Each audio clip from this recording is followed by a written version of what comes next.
1 minute, folks. I'll be getting started. A little something came up. I'll be right back.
Go see mommy and daddy.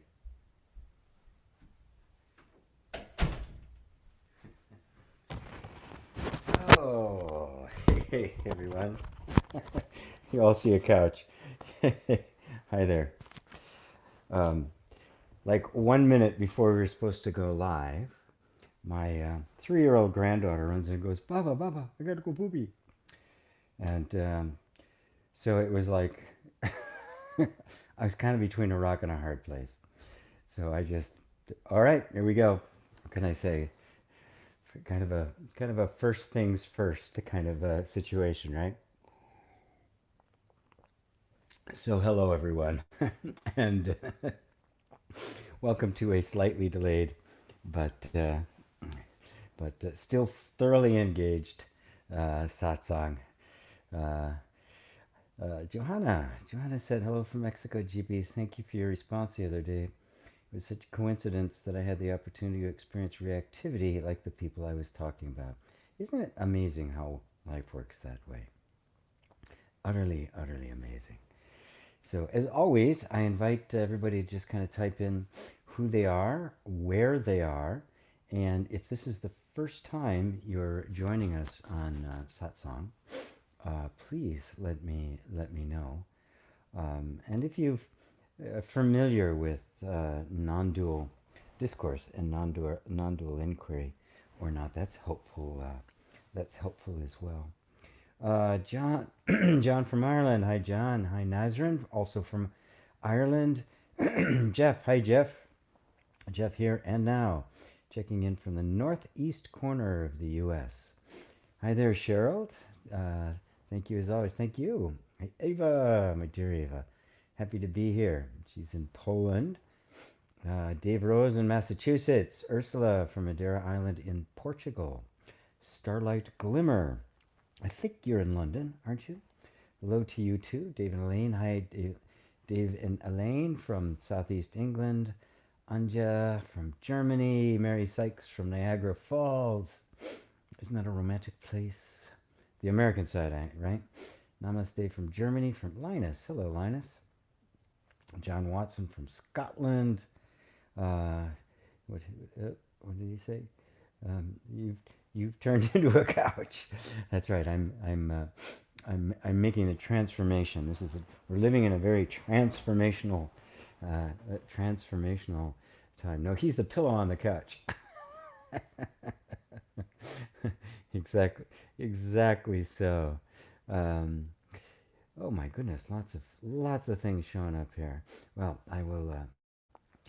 I guess we should get right into the questions since they're already popping up. So Starlight says, "I have a question. I know that ultimately the world as we believe it doesn't really exist.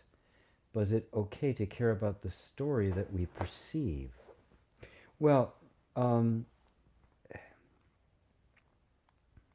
it's not that nothing exists. There are some non-dual teachers say nothing exists at all. And that's not untrue, but it's kind of misleading. It isn't quite like that.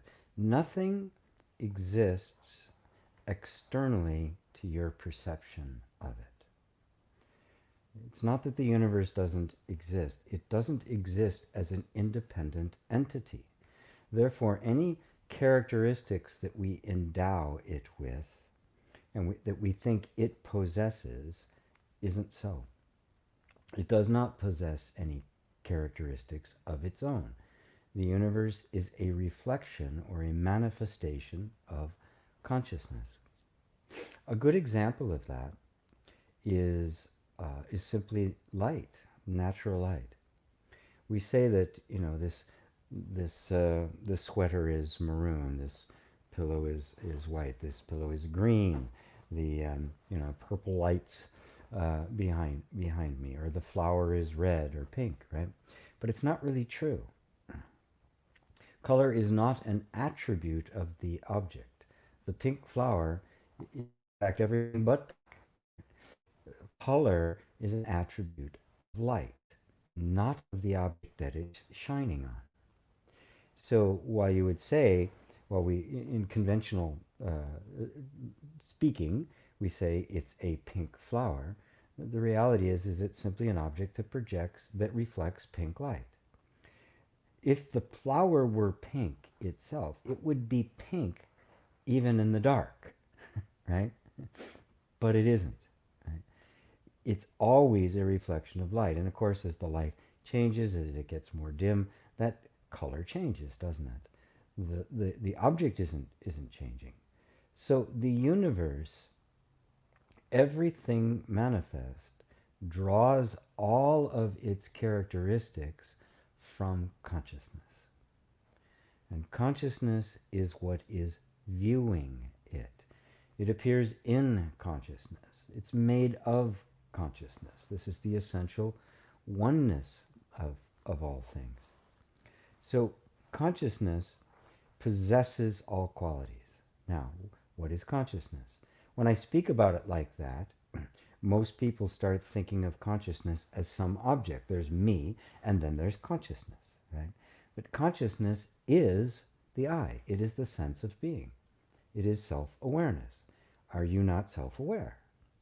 So you can't speak of consciousness as something else, because then what are you? Not consciousness? Aware of consciousness? Right? It's very self-evident. It contradicts the way we normally think of it, because we think of consciousness or awareness or the sense of being as something, an attribute that I possess. There's me, and then there's consciousness. And in fact, the material model that is kind of dominant right now thinks of consciousness as being an emergent property of matter. It's just matter became so complex that it became self-aware. Now, anybody looking at that just with a little bit of scrutiny recognizes that it doesn't quite make sense. Out of completely mindless, unaware material, you get awareness. But that's an explanation. It's not really an explanation because they have no idea. Nobody's ever explained how it happens. It's an assumption. Well, it had to be made of matter. Consciousness cannot exist independently of any object. It must be inherent in the object, and thus, so that's what must have happened. And someday we'll understand how that works. That, in fact, is exactly the materialistic scientific model that we're currently laboring under. And non-dual spirituality says, no, that's not the case at all. The only thing we ever know is consciousness. The only thing you ever experience is consciousness. Consciousness is the beginning and ending, the alpha and omega of your experience. Therefore, everything that you experience is a reflection of consciousness. So when you say, I know that ultimately the world as we believe it doesn't really exist, but is it okay to care about the story that we perceive? To just say it doesn't exist is kind of a dismissal, right? Because I can say it doesn't exist, but you're having an experience right now. Do I not exist? Right? You're sitting here listening to me. You're pondering what I'm having to say. Other people there you might be chatting at. There's evidence of other beings out there. That as it's scrolling through the chat. So what do we mean by exist? The word existence actually comes from the Latin existere, which means to stand out from. Right? It means like something called out from the back in the background. Right? It doesn't mean that it has an independent objective existence separate from the perceiver of it. So the perceiving, the knowing of a thing, and the thing are one, which could then say that no thing actually exists. Well, no thing exists independent of the perception from it. It is made of the perceiving. It is made of the knowing of it. Now, what happens when you recognize that? Do you become less caring? Because I know that this story isn't real, isn't true, does that make me indifferent? Does that make me not care? Does that make me say, you don't matter, whatever? There are some people that it's had that effect on. Most people tend to just get a little bit disoriented and not quite know what to do, not quite know what to do with their lives, themselves, and each other. We're just really making much, much, much too big a thing out of it. It exists as something in consciousness, and you are consciousness. And the nature of consciousness is love. Now, I don't have to care about the story if I know the story isn't true, but I have an enormous amount of compassion for those who believe it to be true and thus are suffering. Right? And that's the only thing you need to care about. Right? The story is true or not true, that you work out for yourself. When you're talking about caring, you're talking about how are you interacting with others. What What energy of consciousness are you manifesting in the world? Are you reflecting in the world? The human being is not an independent object functioning independent in the universe. It is simply a vehicle through which consciousness appears. This form, your form, the form of everyone here, is animated by this thing we call consciousness, which is kind of a sterile term. You could also just, it's animated by love, it's animated by soul, it's animated by spirit or principle or intelligence or creative power or pure awareness or Buddha nature. The thing is that the form we're seeing is no more the origin, the source of the energy that's being made manifest, than the radio is the source of the song that it's playing. It's merely the vehicle through which it's passing. So reflect the quality of care. The quality of caring is a quality of love, is it not? And the late nature of consciousness is love. So simply care. There will be those people, those instances that show up in your life where that caring will simply take the form of just, being nice to them or doing something for them or staying out of their way, right? Or helping them when they need help. Other times it may be an opportunity to wake them up a little bit to a deeper sense of themselves. Maybe even wake them up all the way. We have no idea. It's not really up to us to concern ourselves with that. But the more you see that the world as we have known it is a story, the more you can love it, right? Because you're free from the story. Because the story always involves a separate self. It always involves some form of fear or lack, attachments and aversions. All of the things. So the story is the story of suffering. And every story, of course, revolves around a main character. So alleviating that sense of suffering for yourself um, actually liberates more and more of the just the evanescent, unlimited, completely unprejudiced and unbiased manifestation and expression of love. Consciousness bathes everything that it sees in love. When there's no more story, there's no more persons. And as the Sufis say, wherever the eye lands, it sees the face of God. That's what happens when you know the world doesn't really exist. It doesn't exist independently. The world then becomes the face of God, the mask of God, the presence of God, and you become the consciousness in which it is happening. And that consciousness is not personal. The consciousness in which it's happening, that you experience as you, is exactly the same consciousness that I experience as me. The I and you simply evaporate. They disappear into the universal consciousness.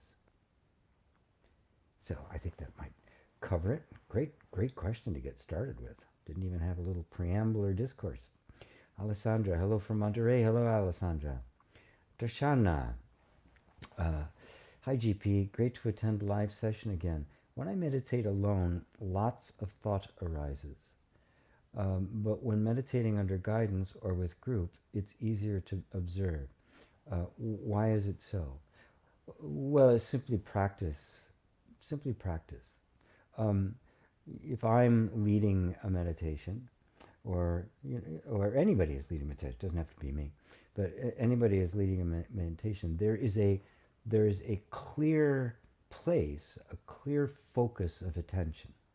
And when the attention is focused in there, the guide of the meditation can guide that attention back to yourself. You recognizes that what's actually happening is that you are doing the guiding, but because somebody is helping you do it, they constantly are keeping you back on track.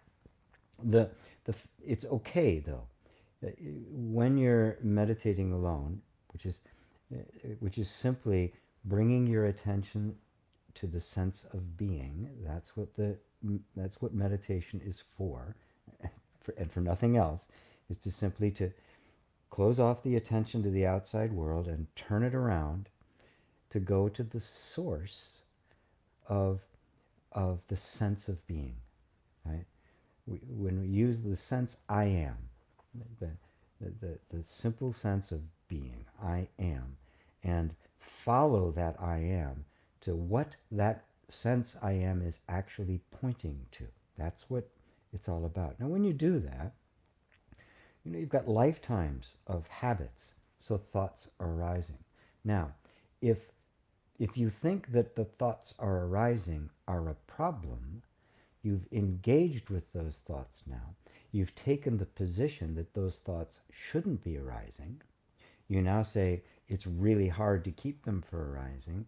My meditation isn't working. Every single one of those is a thought, isn't it? Withdraw from all thought. And when I say withdraw from all thought, I don't mean stop thought, because you can't. As Mooji said, trying to stop thoughts is like trying to stop the wind dressed as a kite. That's not what you do. You simply recognize that they are thoughts. And the very fact that you're recognizing thoughts means there's something recognizing them. The thoughts are appearing in a setting.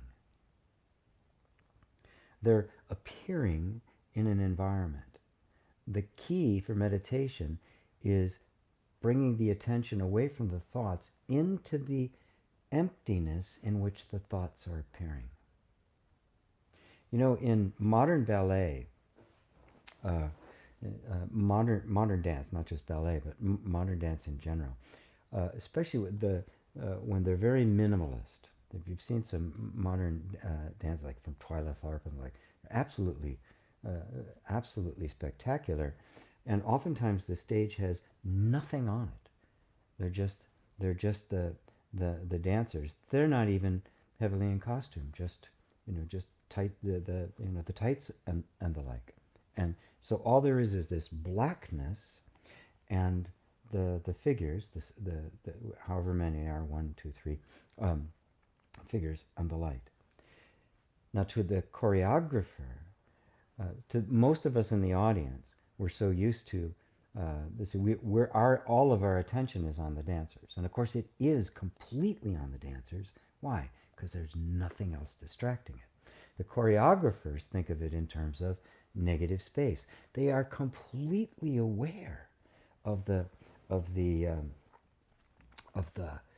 blackness around it. So they don't see just the dancers. They see the entire thing. Right? And of course the dancers are a small part of it, and you wouldn't see them at all were it not for the completely empty background. That's what I meant earlier when I was talking the word existere, from which existence comes, means to stand out from. If those dancers are standing there and there's lights, there's this elaborate scene, there's a chorus, a bunch of other dancers behind them, they become harder to see. But when you take all of that away, they become, quite prominent.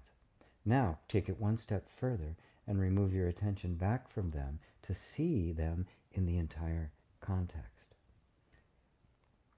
That's meditation. We are withdrawing our attention from the thoughts to see the vast emptiness in which they appear. And then moving further into that, we see that vast emptiness in which they are appearing is in fact our very self. That is consciousness. That is the you. That you are the one witnessing it, and that you are that space in which the thoughts are appearing. And the thoughts come. A thought arises and then vanishes very fast. Thoughts are rapid fire. But yet you remain completely unmoved. They come, they go, they come, they go, they come, they go. And you remain unmoved. You don't go with them. If you did, you would cease to exist.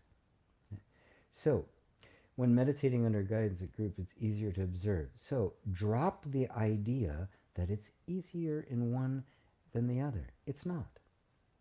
Yes, in the beginning, right, it is because when you meditate, you're following. Your attention has something very concrete to focus on, which is the voice of the one guiding you through the meditation.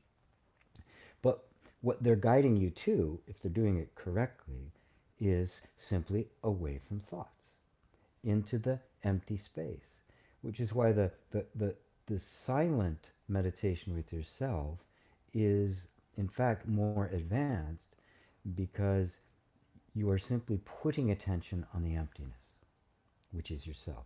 You are putting your attention on that which cannot be seen, which is yourself, the perceiver, which cannot be perceived.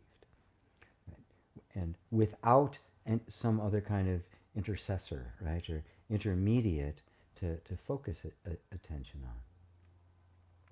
on. And so it's okay, right? But don't buy the thought that one is easier than the other, because it's not really true. Right? Right now, you're aware of my words, right? That same presence that is aware of my words is aware of those thoughts when they arise. And during meditation, sensations don't stop, do they? You can still feel your body there. You're not trying to not feel it, right? You're attempting to bring your attention towards that which has remained unnoticed before, because our attention is so much on the objects that we miss the setting. We miss the negative space. We miss the stage on which the dancers are happening, and the stage is way more important than the dancers, because they're going to come and go, and that same stage is going to have a different setting and everything. It's going to be completely beautiful. You know, the movie metaphor of the screen, right? The movie's done, fade to black, black screen. What happens? New movie, completely different movie, right? Right? Maybe even a double feature, triple features. There's nothing when I was a kid. So don't buy the idea that it's easier or harder, and simply remain present. Now, if you find yourself getting distracted, don't let the mind tell you then, oh, see, it's harder. Because if you buy that it's harder, you're going to be experiencing it as harder. Just notice that in that moment, you were distracted. Right? The attention went away. Okay, fine. But then you can even do this, and this is really fun, and this can even take you even further. Notice that while the focus of attention went somewhere you didn't want it to, did that not happen completely within awareness? Yes, attention realized, oh, I focused away and came back, but you could remember everything that happened in there, right? You were fully conscious of that. You're not your attention. You are way more than that. Attention is this thing that wanders, and in meditation, we're simply directing it back towards that which isn't wandering.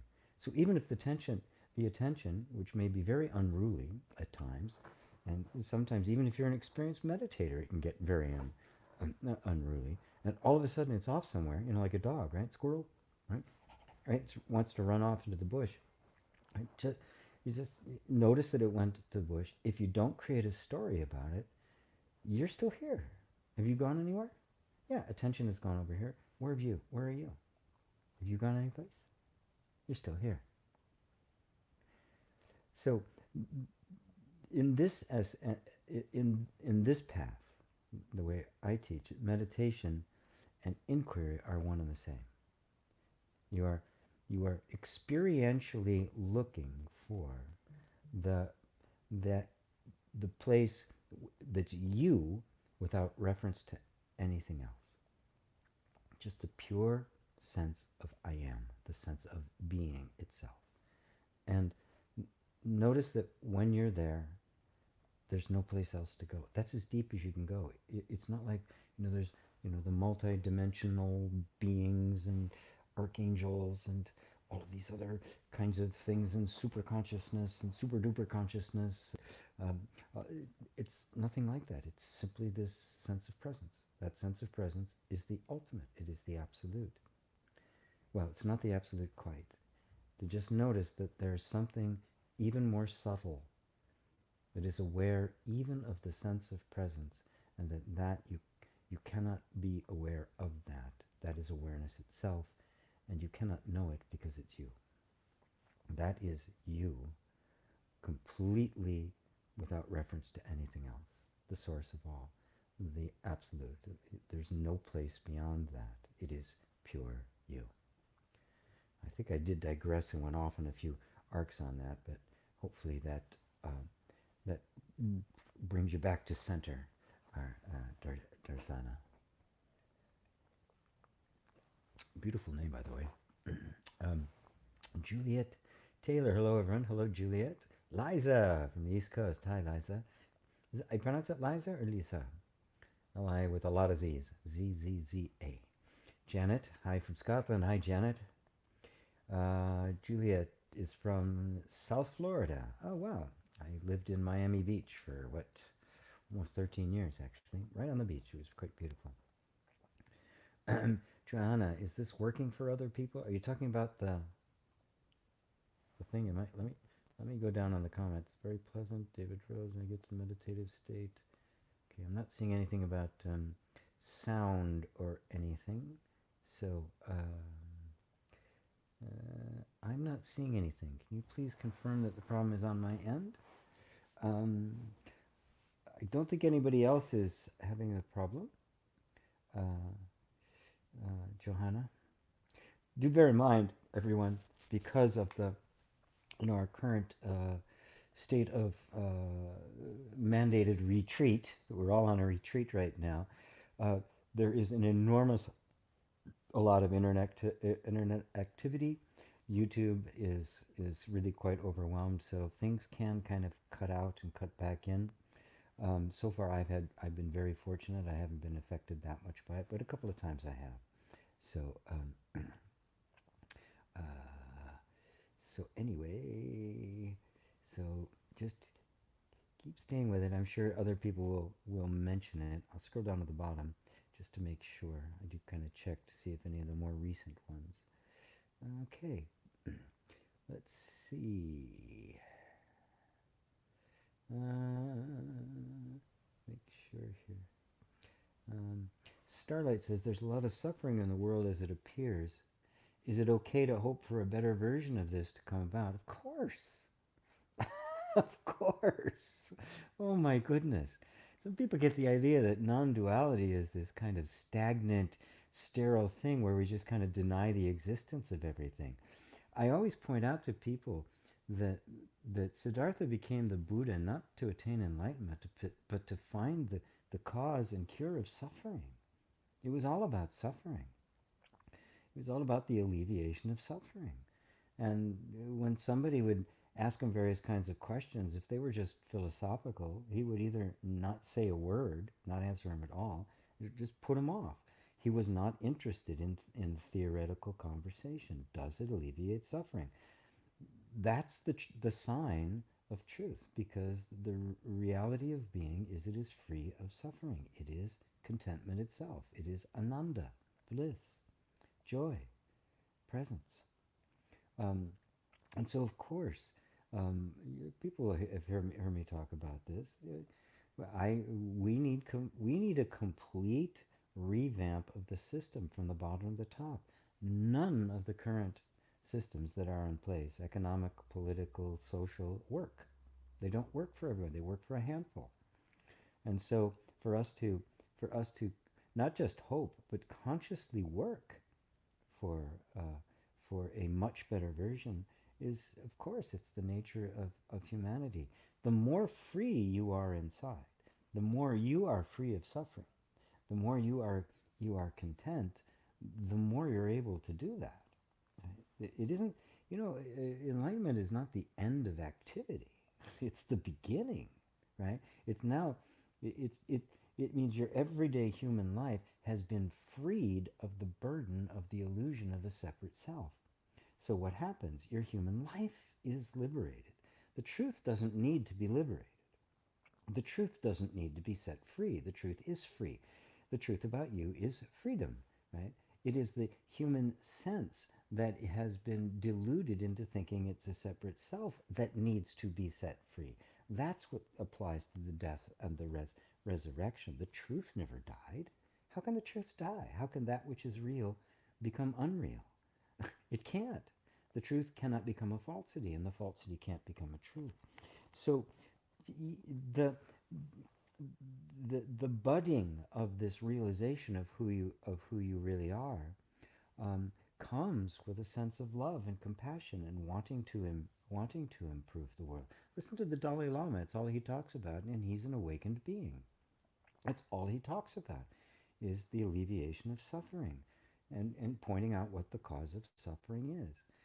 I point out the various things in our political system and the like, not because I want to take a political position, but because I'm pointing out the cause of suffering. It's delusion. And Buddha didn't hesitate to point it out. The cause of suffering. It's very simple. The three poisons: ignorance, delusion, and greed. Right? And look around. Our world is full of ignorance, delusion, and greed. Willful ignorance, an ignorance that doesn't even want to question itself. And our current state of affairs is greed. Look around. The United States is run by greed.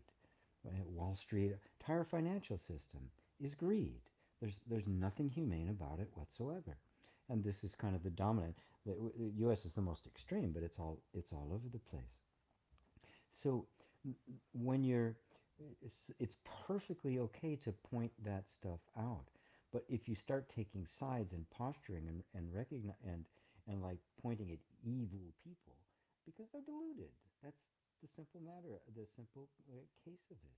When we believe ourselves to be something other than consciousness or some kind of object that possesses consciousness, in other words, a limited finite self, it is inevitable for greed to arise. Now, when Buddha used the word greed, he wasn't just talking about the extreme kind of greed that we see in the world today. Um, that's part of it. He was simply talking about any desire, however slight, that seeks to fulfill itself outside of itself rather than within itself is greed.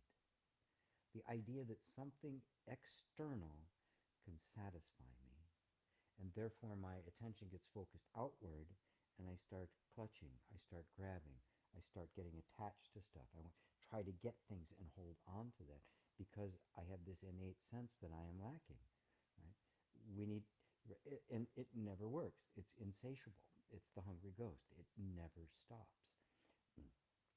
But so we have to turn the attention within. That's what the meditation is about. To turn that attention outward, go through the delusion that there's something out there for me to get, that it's not within me, and find it within me. Find the kingdom of heaven within. Getting to your next question here, because Christ asked about the end of the world and the coming of the kingdom. He says the kingdom of heaven does not come by observation. You can't see it. You can't say, oh, there it is, or it's over here. You can't do that because the kingdom of heaven is within. If it's within, that means harmony, peace, the sense of home, the sense of fullness, love, compassion. Everything we seek out there is actually in here. Where? It's in that sense of being. Now the mind can't grasp that. Now bring in a meditation. We go to this place where there's just the feel. You can do it right now. It's like instantaneous. Turn your attention inside and just notice that there's a sense of your existence. That's it.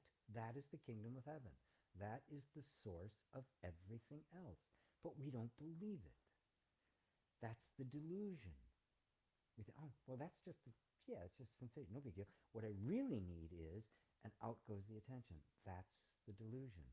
And then thinking that this thing exists independent of me, so I get it, and now I'm happy, right? I feel that sense of happiness. I don't realize that I'm generating that happiness. It's not coming from the object, and that's the ignorance.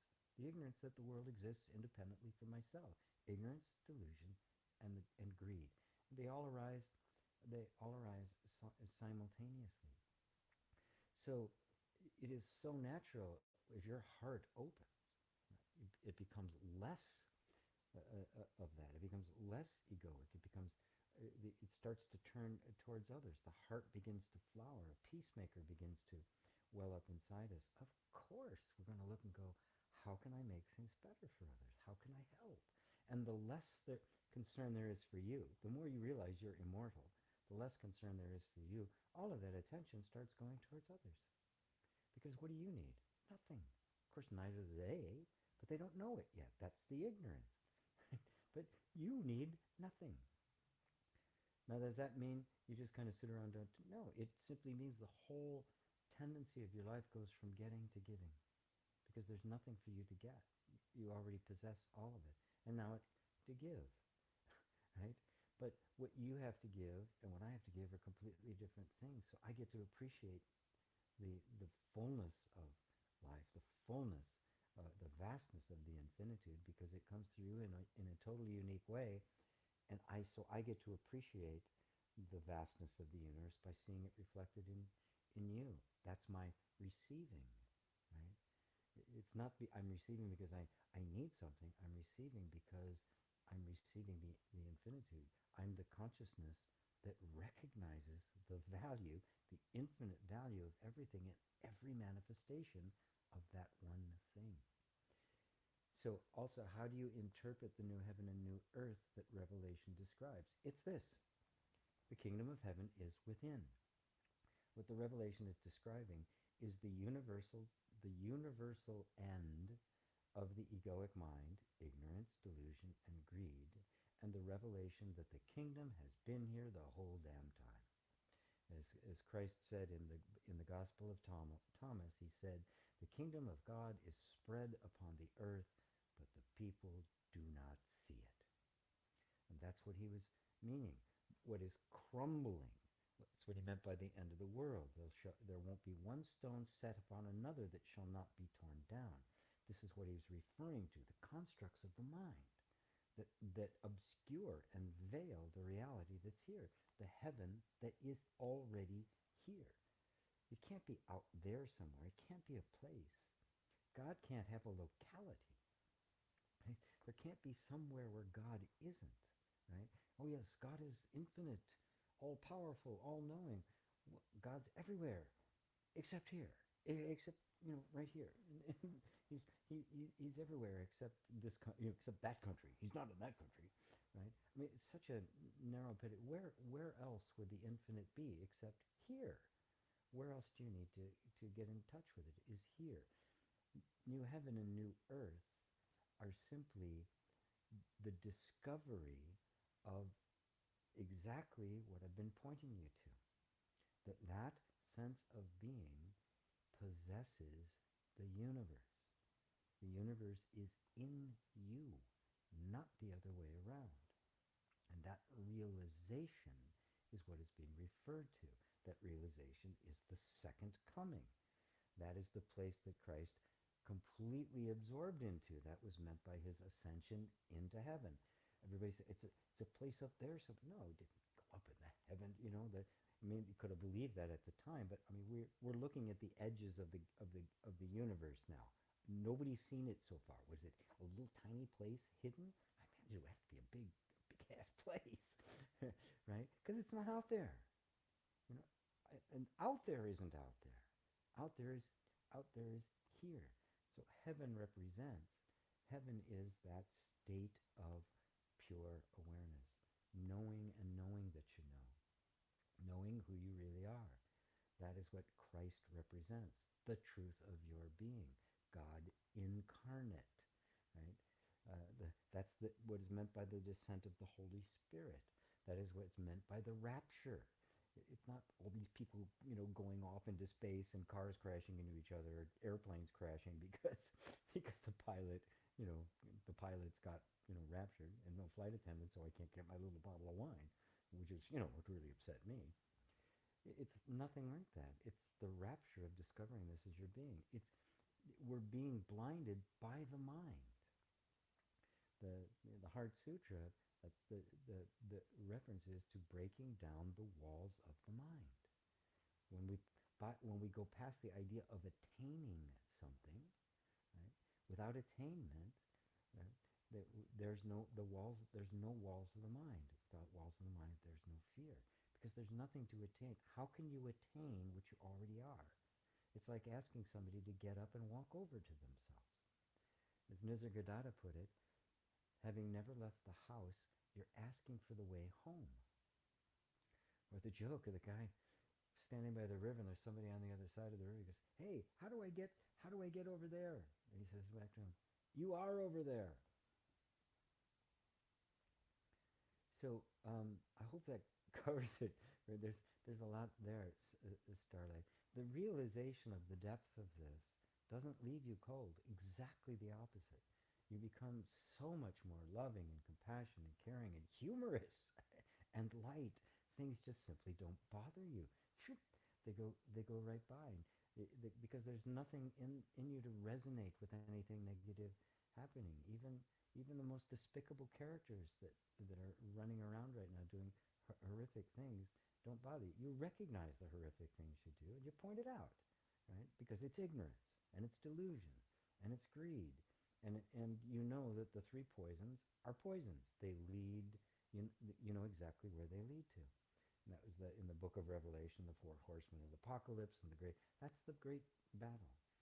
You know the word. Uh, oh fuck! What was the? It's not apocalypse. The other one that starts at Armageddon. It simply means rendezvous. It's a rendezvous with our destiny. It's a rendezvous with reality. That's where we're headed. But it's tumultuous uh, because if any of you have struggled with your own egos, take that and amplify that 8 billion times, and that's what we got going on. That's what's happening in the theater of the world. That's what's happening on the screen of the world. So hopefully I covered that for you, Starlight. Don't mind if I just call you Starlight or call you Ms. Glimmer or Mr. Glimmer. Can't really tell from the picture. um, Kamsel 101, namaste from Oklahoma. Oh, welcome. I think you've not been here before. I don't recognize that, and I don't think I've had anybody from Oklahoma before. Hello, and love to all from Sophie in Hereford in England. Good to have you, Sophie. William Brown, namaste from Grovetown, Georgia. Wonderful. Johanna, I'm not seeing anything. You're still not seeing anything, Johanna? I haven't scrolled down. I see the couch. Oh, maybe that was from before. Oh, wow. Some of these questions were before I even showed up. After was interrupted by my granddaughter who needed my assistance. And, well, you know, it's a lot easier for me to explain to you. My granddaughter needed needed my help. It was very upset if I couldn't give it to her than it is for me to try to explain to her that I got to get on YouTube and do satsang. So so I just took the lesser of two evils. Jess from Monterey. Hi, Jess. Freddie Bryant in Surrey, England. Hi, Freddie. Mary Sykes. Barb says hello from Buffalo. Hi, Barb. You guys watch together. Pascal. Good evening from France. Hello, Pascal. Um, Laura from Bristol, England. Yasmin from Germany. Hi, Yasmin. Jaya. Nata from Barcelona. I think you're new too. I don't think I've had anybody from Barcelona before. Trying to remember. I do get a lot of people coming. Lisa from Florida. Hi, GP. Hi, Lisa. Uh, Ferdaus, connected from Tunisia. Newly started following your channel and beautiful work. Thank you. Thank you. Welcome, Tunisia. You are my first person from Tunisia. Excellent, excellent, excellent. Chris Skills. Hey, GP, can you speak on the mind like a never-ending loop, which has us going around in circles, trying to fix problems, trying to make things a certain way, which all of that is the mind itself. Um, yes, the mind. It's been recognized by psychology that the mind is simply repetitive thought. Right? Remember, when I use the word mind, and anybody uses the mind, we are not referring to a thing. There's not a thing there generating thoughts. It is simply a word that represents all thoughts. And what we call thinking is simply a pattern of thoughts or a succession of thoughts. So there's no entity there that is a mind. And mind, like everything else, form patterns. Patterns are the nature of all form. Right? Look at an atom, and what do you have? You've got and little things flying around it, right? In a pattern.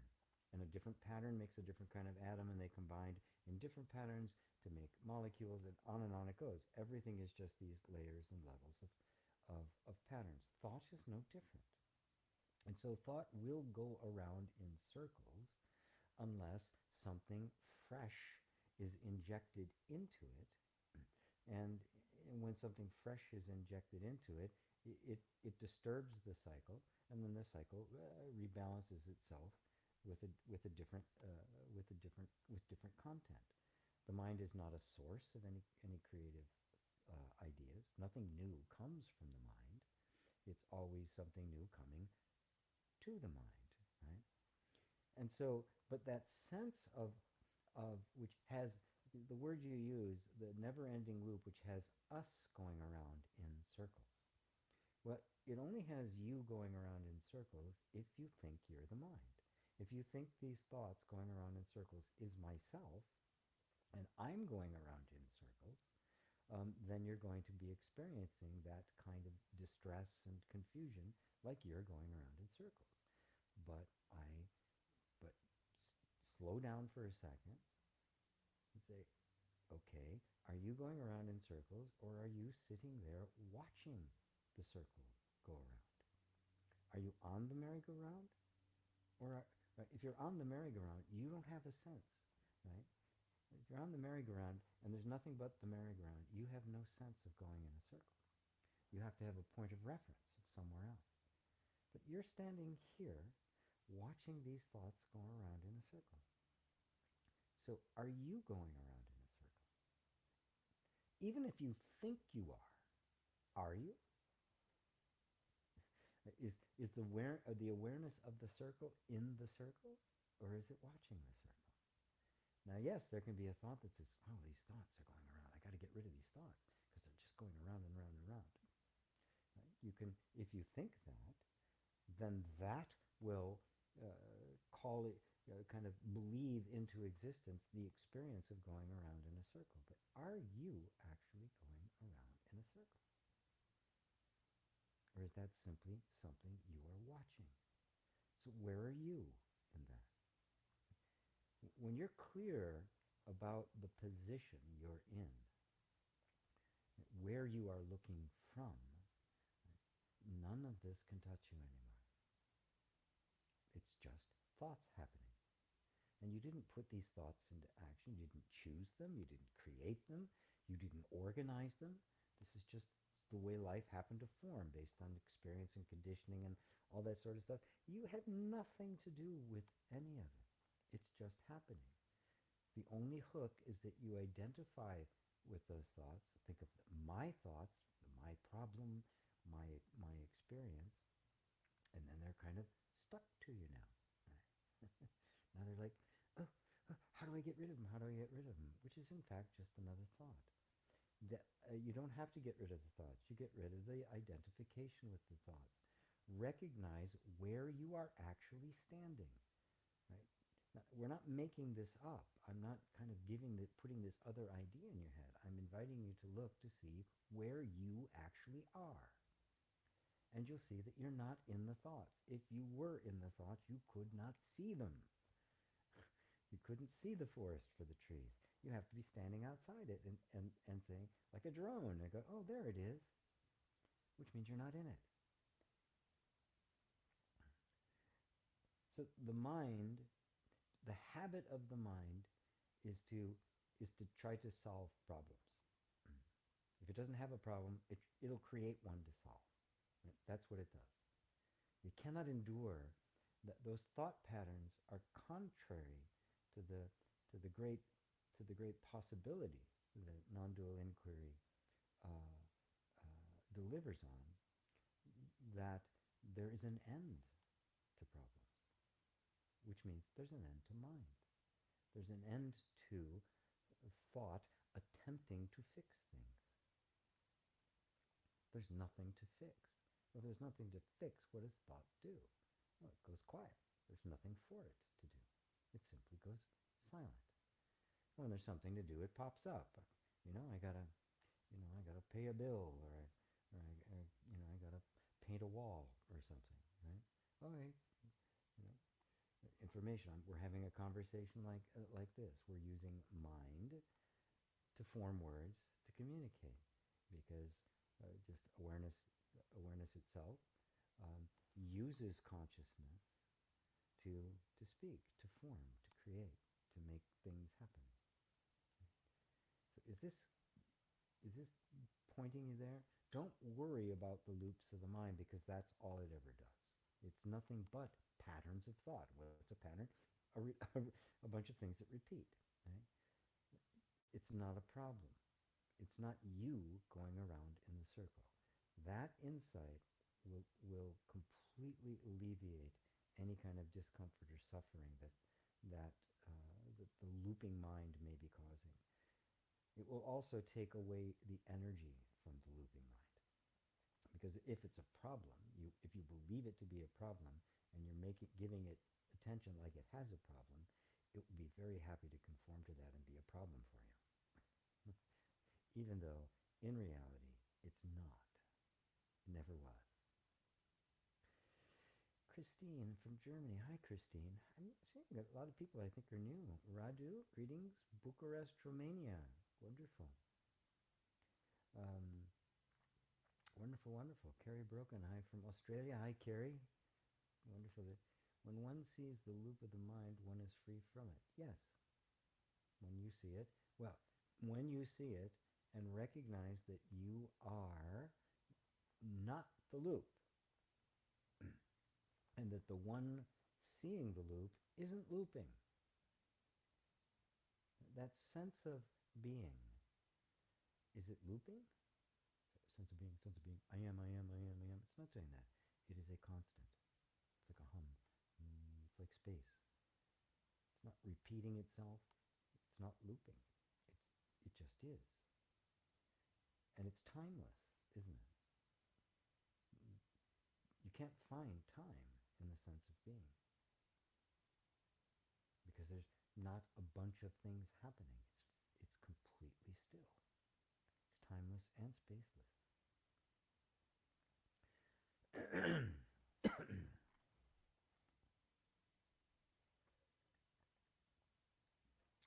Ivan from Bulgaria. Hi, Ivan. Nazrin. Hi, G. Most of the time, I am experiencing peace within my mind. Occasionally, I might meet someone aggressive or rude. With aggressive people, should I be assertive while not reacting, or do nothing?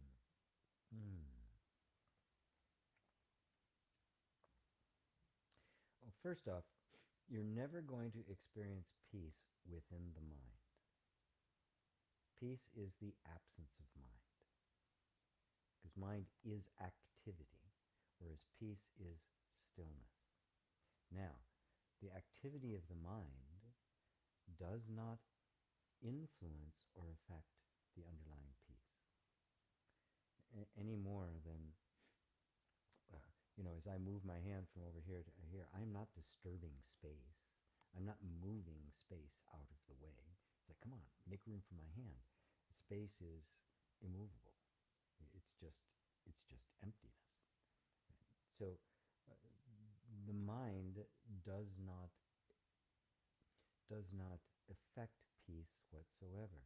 So even to say I am experiencing peace, notice how you've made yourself this and peace and experience. More accurately, I am peace. Peace and I are one. Peace is not something I experience, because if it's something you can experience, it means you can also experience its opposite, which is distress and concern and upheaval. Right? So if it's just a state, well, then it can come and go. But when you taste peace, what you're tasting is eternity. You're tasting the absolute. So, oh, wonderful! Somebody has actually got on. Let me finish this before I do that. So I wanted to clarify that first, so that peace is not a state of mind, right? Peace is what is looking at the mind. That consciousness and peace are synonymous terms. Consciousness is peace. You follow that? consciousness and peace are both referring to that oneness.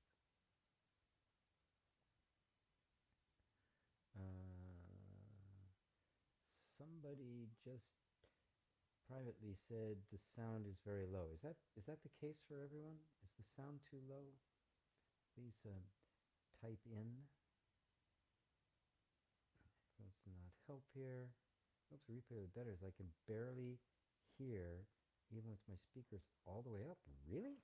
Hold on. It's time for me to check the sound, I guess. Let me go over to YouTube and do a quick sound check.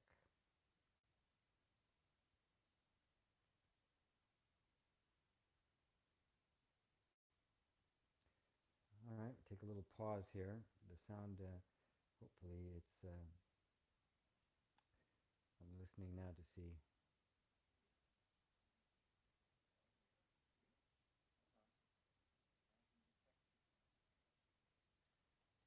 Okay,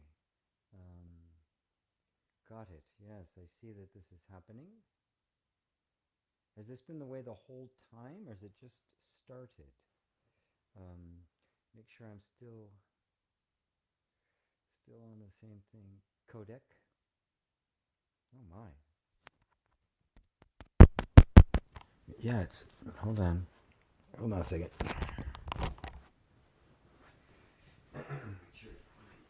Switch.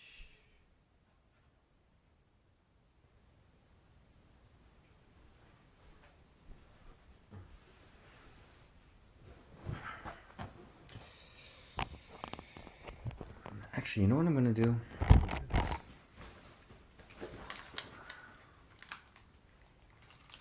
These are funkier.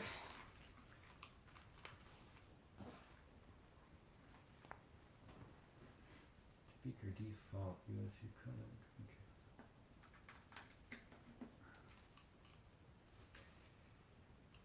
Okay.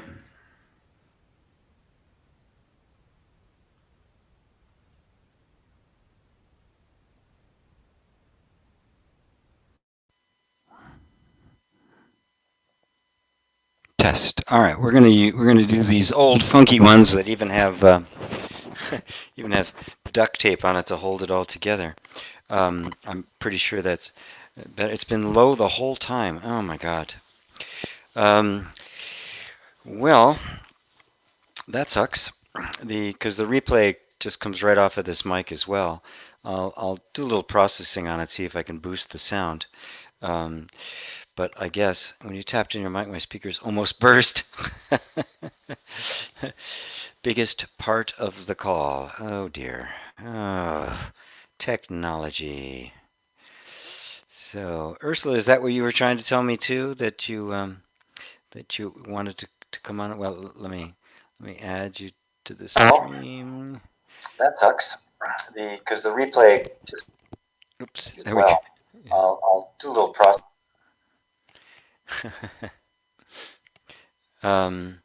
So Ursula, you those of you who have donate. Oh, she just disappeared. Okay.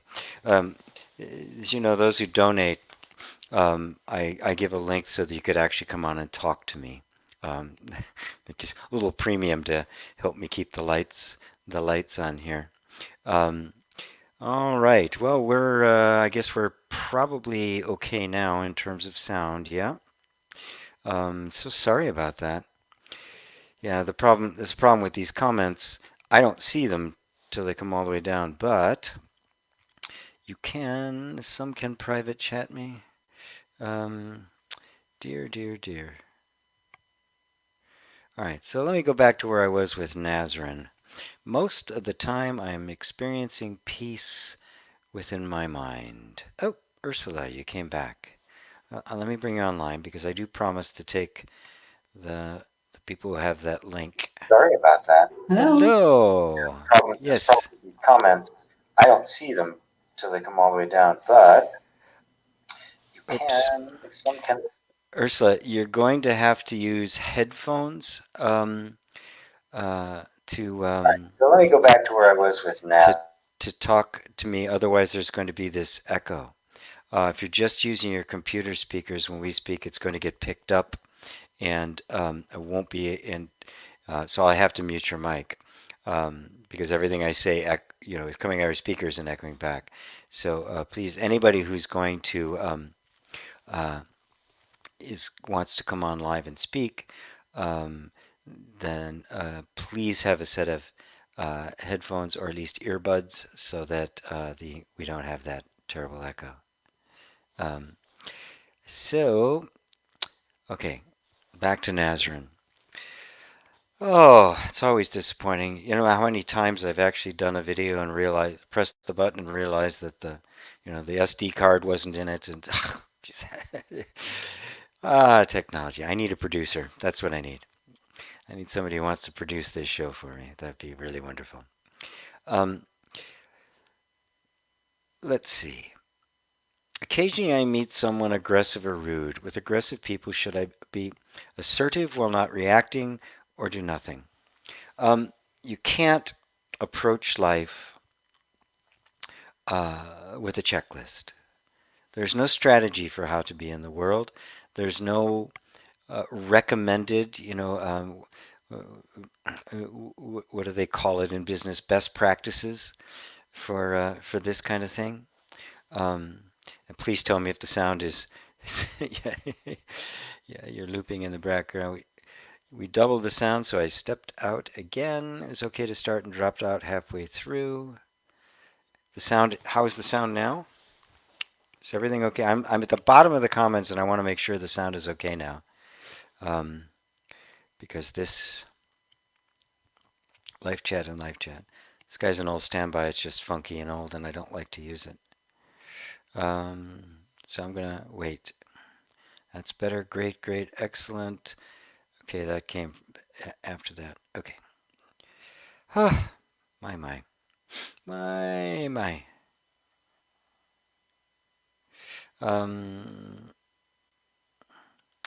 Okay.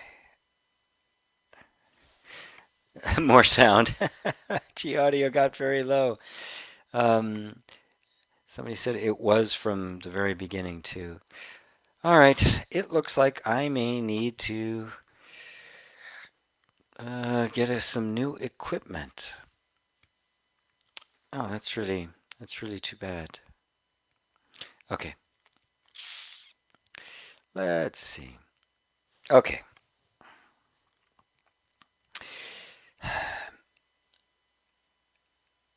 The more you show up without an agenda, without a strategy, without a trying to be someone, you will spontaneously know what to do. If I show up with a game plan and things don't go according to my game plan, I'm kind of out of luck. But if I show up as nobody, if I just show up with the simple desire to do as much good and to bring as much harmony and love as I possibly can in any given moment, that will take over the moment and you'll have exactly the right response. If you meet somebody aggressive, sometimes you simply walk away. Sometimes you listen politely, do nothing, just do whatever it is you feel is right doing. Other times you may be assertive back to them, right? Sometimes you might even put it right back into their face. There's no rules. There's no rights and wrongs.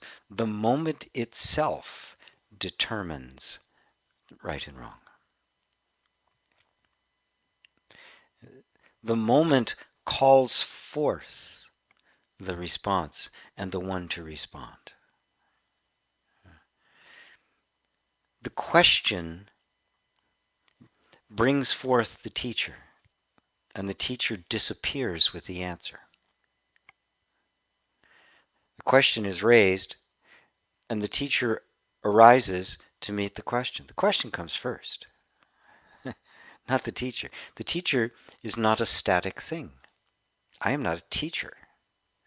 The teacher is something that appears and then disappears when it's no longer needed.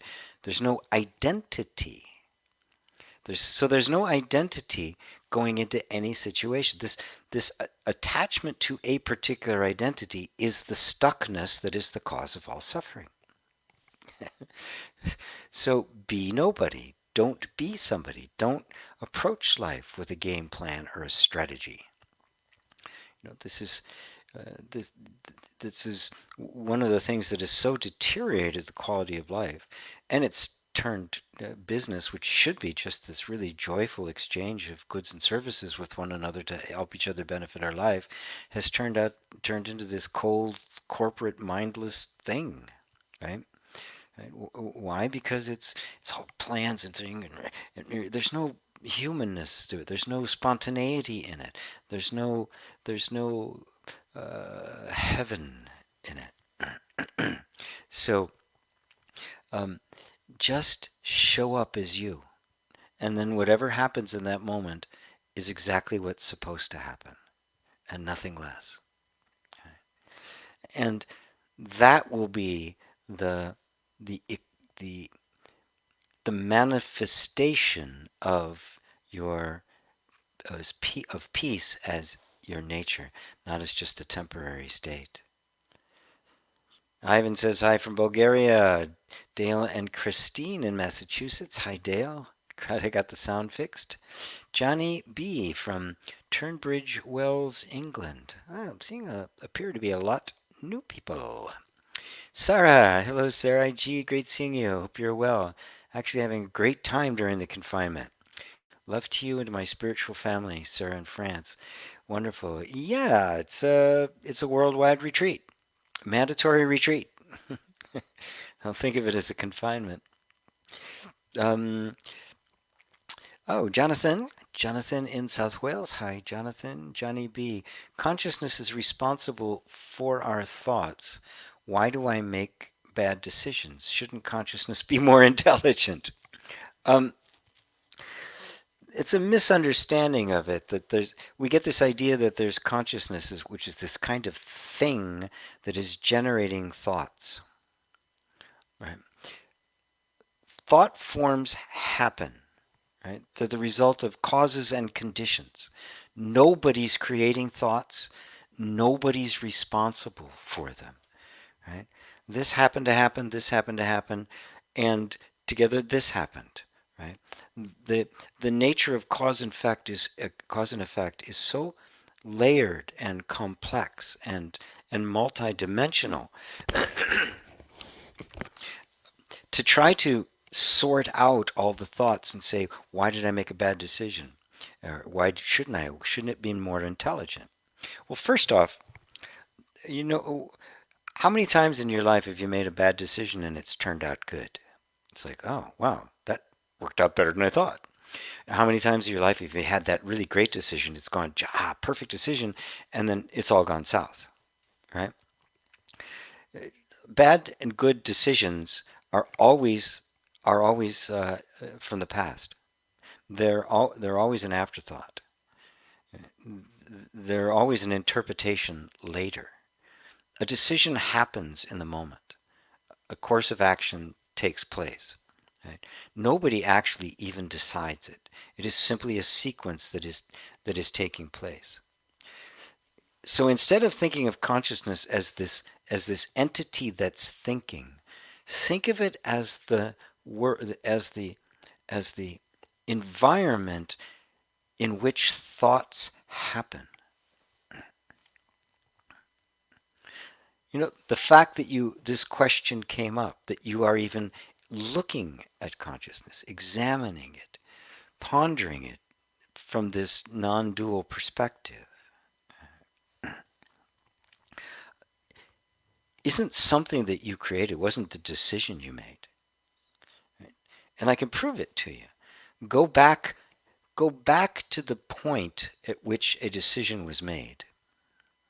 And right prior to it, see if you can find yourself making that decision. Or is it simply in a moment a deciding thought appeared? The thought, and where did it come from? Were you there before? We have this experience of this thought and this thought, this way, should I go this way, should I go this way, should I go this way? And then suddenly an impulse or a thought, go this way, happens, and we think, I made a decision. But that I made a decision is actually 3 or 4 thoughts down the line. The choosing thought happens, action starts to happen, and then the thought says, oh, I decided. I did that. That's the way the ego works. Life happens, and then the ego says it did it. Right? That I thought actually came after what we called the decision was made. It wasn't even a decision. It was simply a happening, an arising. Something took place. Something happened. Right? But nobody actually decided. There was a choosing and there was a choice, but there was no chooser. Consciousness is not a chooser. It is the environment in which things happen. Any more than space makes the suns, right? The space is the space in which the universe appears. It's kind of like the ocean and the waves, right? There's no waves without the ocean. Put your attention on the ocean. The consciousness, there's all sorts of different kinds of waves, isn't there? There's all sorts of different kinds of thoughts. Right? Over here we've got these thoughts that appear at one point to be, oh, this guy's making all these perfect decisions. Why? Because they're going in the way he wants them to, or they're going in the way that you think they should be going. Right? There are people right now in positions of power making choices that they think are the right choices. Right? I look at it and go, that's an absolutely insane choice. It's going to go nowhere. Right? We're both looking at exactly the same thing. So bad decision, good decision. It depends on the perspective. It depends on the position you take. But if you let go of absolutely all of that and make your number one mission in life to know the real nature of yourself, of the I am, of consciousness, then this flow will be seen to be infinitely intelligent. And yes, sometimes it'll look bad, sometimes it'll look good, but you'll see that the actual flow is always intelligent and creative and is always doing the right thing. Life knows what it's doing, right? But it's not someone that's got, the unfoldment of things is not this great plan. God is not this person, this super being sitting up there manipulating history to go in a particular direction. It is the infinite consciousness. And what we experience is the world and everything in it is one bubble out of an infinite number of bubbles within the vastness of consciousness. Our world, our universe is a bubble in consciousness. Nothing more. It is just one of an infinite number of possibilities in the illimitable, inexhaustible vastness that is being. Does that help, Jenny?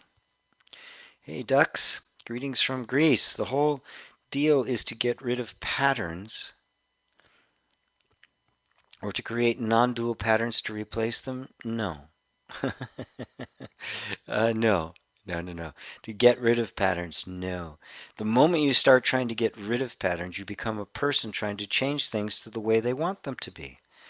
Right? Patterns happen. You don't have to get rid of them. You simply disidentify with them. You're not trying to create non-dual patterns because that would just be a non-dual pattern. Non-duality is not a way of thinking. It's not a behavior. It's not a philosophy. It is a probing insight into the way things actually are. It's not an interpretation. It's the reality. Right? There are not two. Everything is a manifestation of one essential essence, being itself. And so when you are looking at me, you're seeing me, but you're also seeing being, right? The animating of being. You look in a mirror, what are you seeing? You and being, right? You can't escape from it. When you hear a song, you're hearing all of music embodied in one particular song. Is that all there is to music? Absolutely not. It's inexhaustible what it is. But every song carries within it the whole essence of music. And so the essence is present in every form. So the form and the emptiness, the essence and the manifestation, the universal and the particular, are not two. And that's what non-duality points at. It's not a philosophy. So we're not trying to replace dualistic thoughts with non-dual thoughts. As you probe the actual nature of reality, scrutinizing and examining assumptions and thought patterns that were there, you discover non-duality as the nature of being, not as an overlay onto being, but the actual nature of it. So don't even try to get rid of patterns. Notice that there are patterns. Okay? What's noticing that they're patterns? What is noticing them itself a pattern? That is you. You notice the pattern. Are you a pattern? Or thoughts just patterns that you happen to be noticing? Are you that? Even the term non-dual is a temporary term. In reality, there's neither dual nor non-dual. Right? Because there too is dual. Non-duality is dualistic, isn't it? Because in order to say non-dual, you have to say dual. Reality is transcendent even of the dual and the non-dual. It goes beyond all opposites, all categories. So come back to simply becoming aware of being aware. Being aware that you are always in the position of an awareness of the patterns. Now I ask, who are you? That which is aware of those patterns. Who is that? Well, that's me. Great. Who are you? So you're not those patterns. So no pattern applies to you. Okay, I'm not a pattern. I can't be anything that I perceive, because that would be a subject-object relationship. I can't perceive myself, because I can't stand aloof from myself and look back. So I cannot know myself as in a subject-object relationship. How then do I know myself? It's a different kind of knowledge, and this is what non-duality points to this approach to true knowledge. Not one thing knowing another, but self-realization, self-knowing, or as Muji puts it, non-phenomenal recognition. I recognize myself, but not as an object.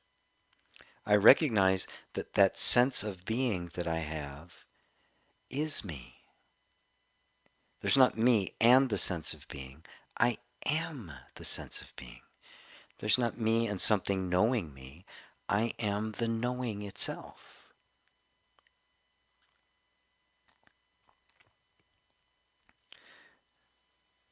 Does that do it for you, ducks?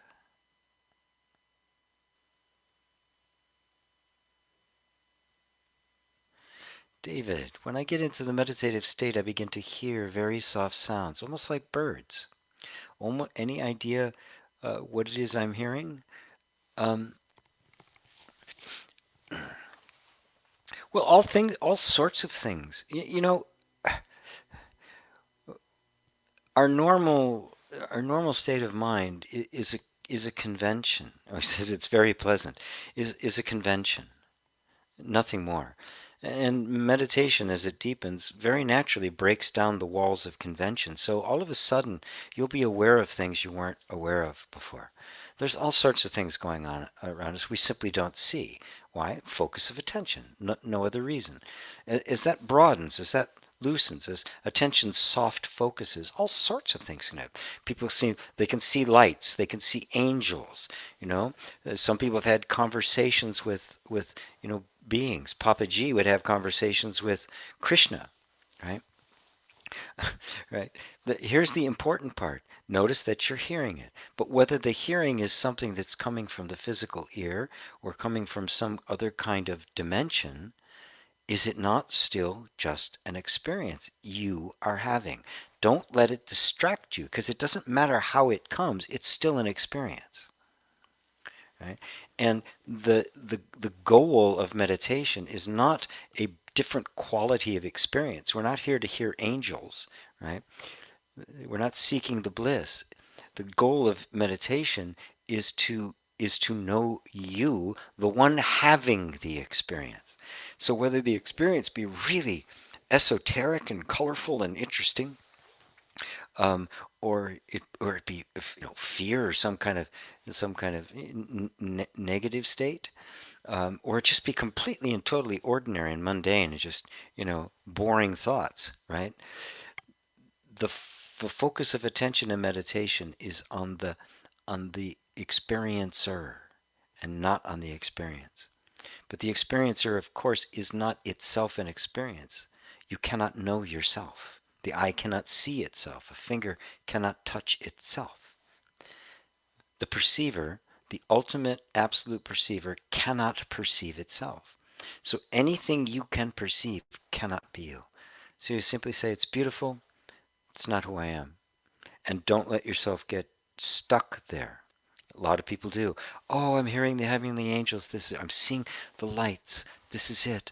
Ah, this is nirvana. No, it's not. It's an experience. It'll pass. And of course it does. You're not hearing them right now, right? So it's just another experience. Beautiful. Enjoy it. Love it. It's great, right? It's not you, right? Don't stop until you know you, until self-realization has occurred. Volume went low, volume low, volume low. It was him speaking lower, I guess. No, it wasn't me speaking lower. It just went quiet here too.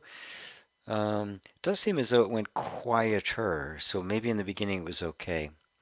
I guess I'm just going to have to replace the equipment. I was hoping not to do that. I operate on a very tight budget. Um, so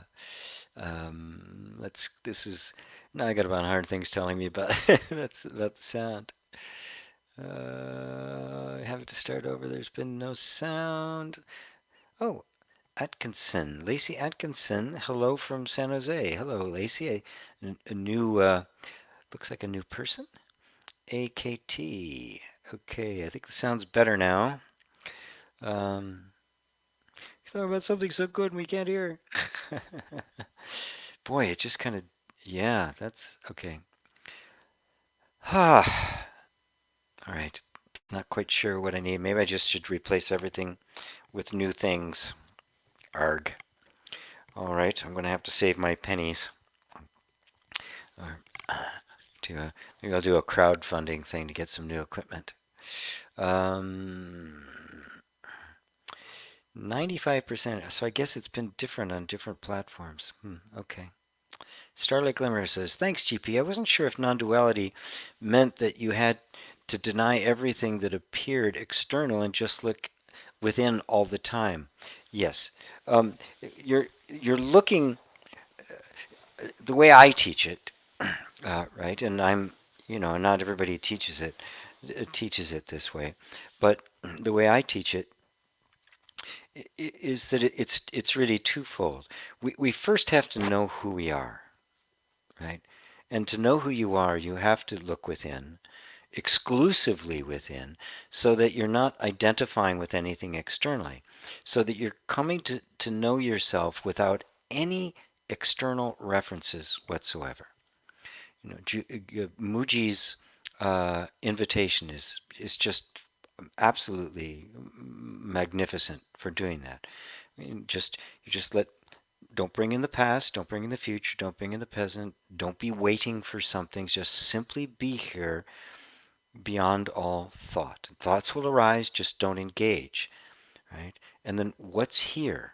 When the past is there, you notice the past, thoughts of the past come, but you don't get into the story. Same with the future, same with the present, and you are just here.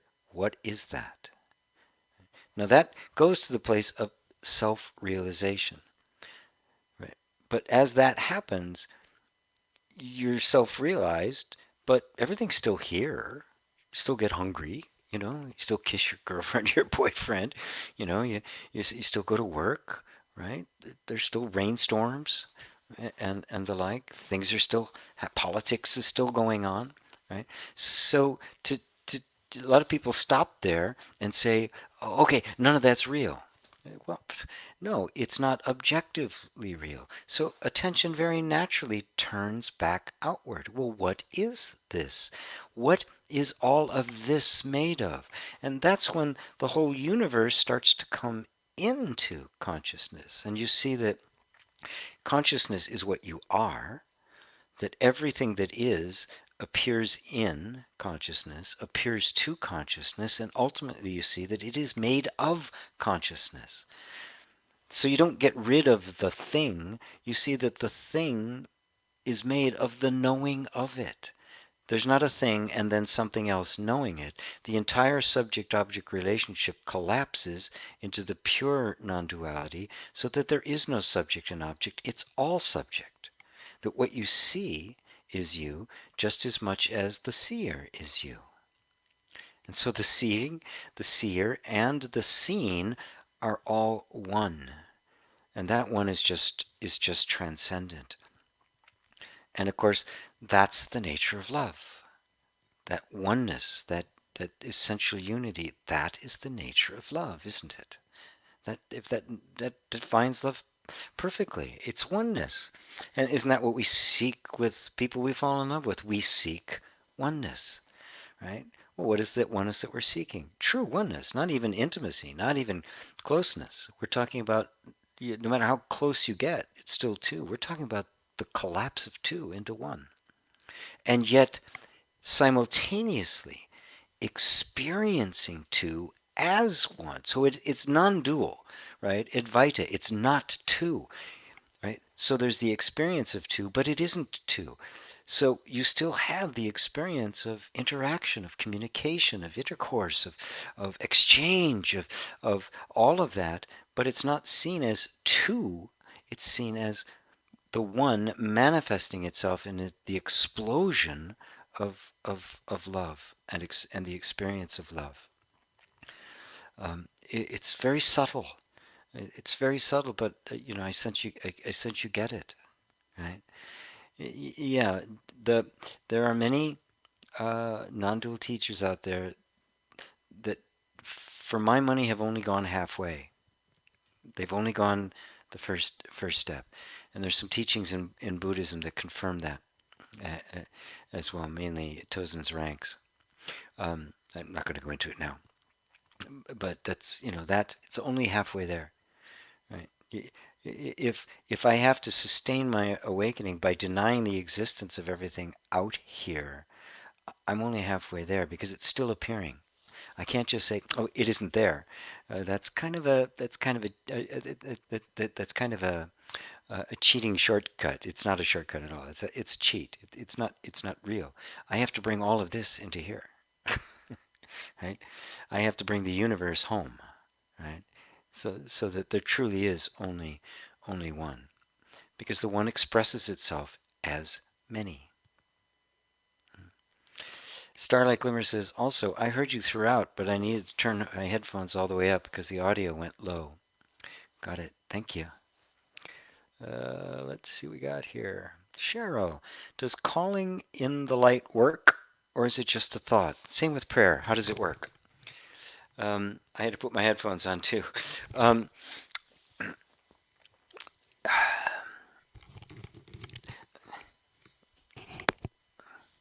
you know, it's arrogant to say, oh no, that doesn't work. This is the way that has to be.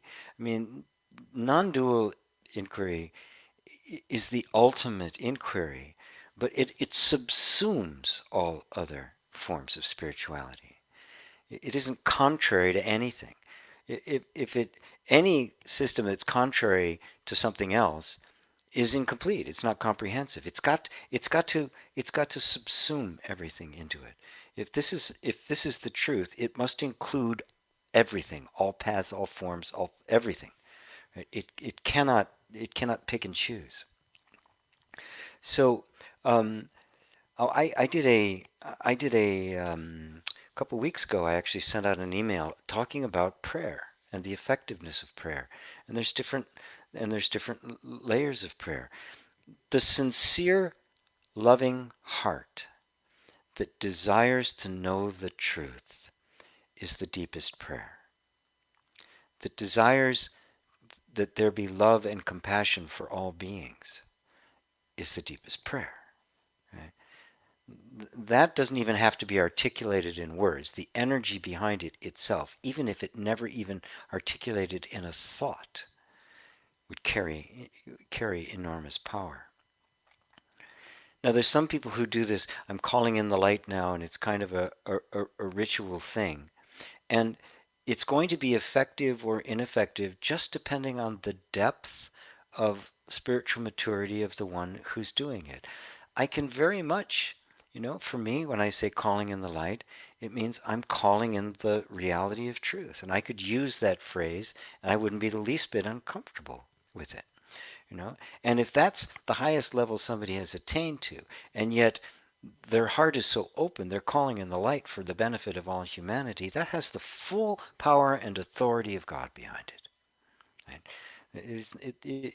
To to say, oh, it's just prayer, that that's primitive stuff. That's nonsense. The bhakti path, the path of devotion, is just as valid as any other path. And all paths will eventually converge here into this inquiry.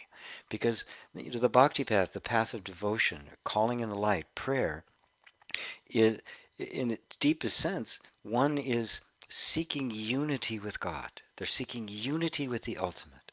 They want to be one with that. With the only flaw in that is that all the way, with the exception of letting go of themselves. They'll let go of absolutely everything, but they don't know to let go of themselves. Okay? To dissolve me into you. The moth loves the flame, but the moth, in order to truly become one with the flame, disappears in it.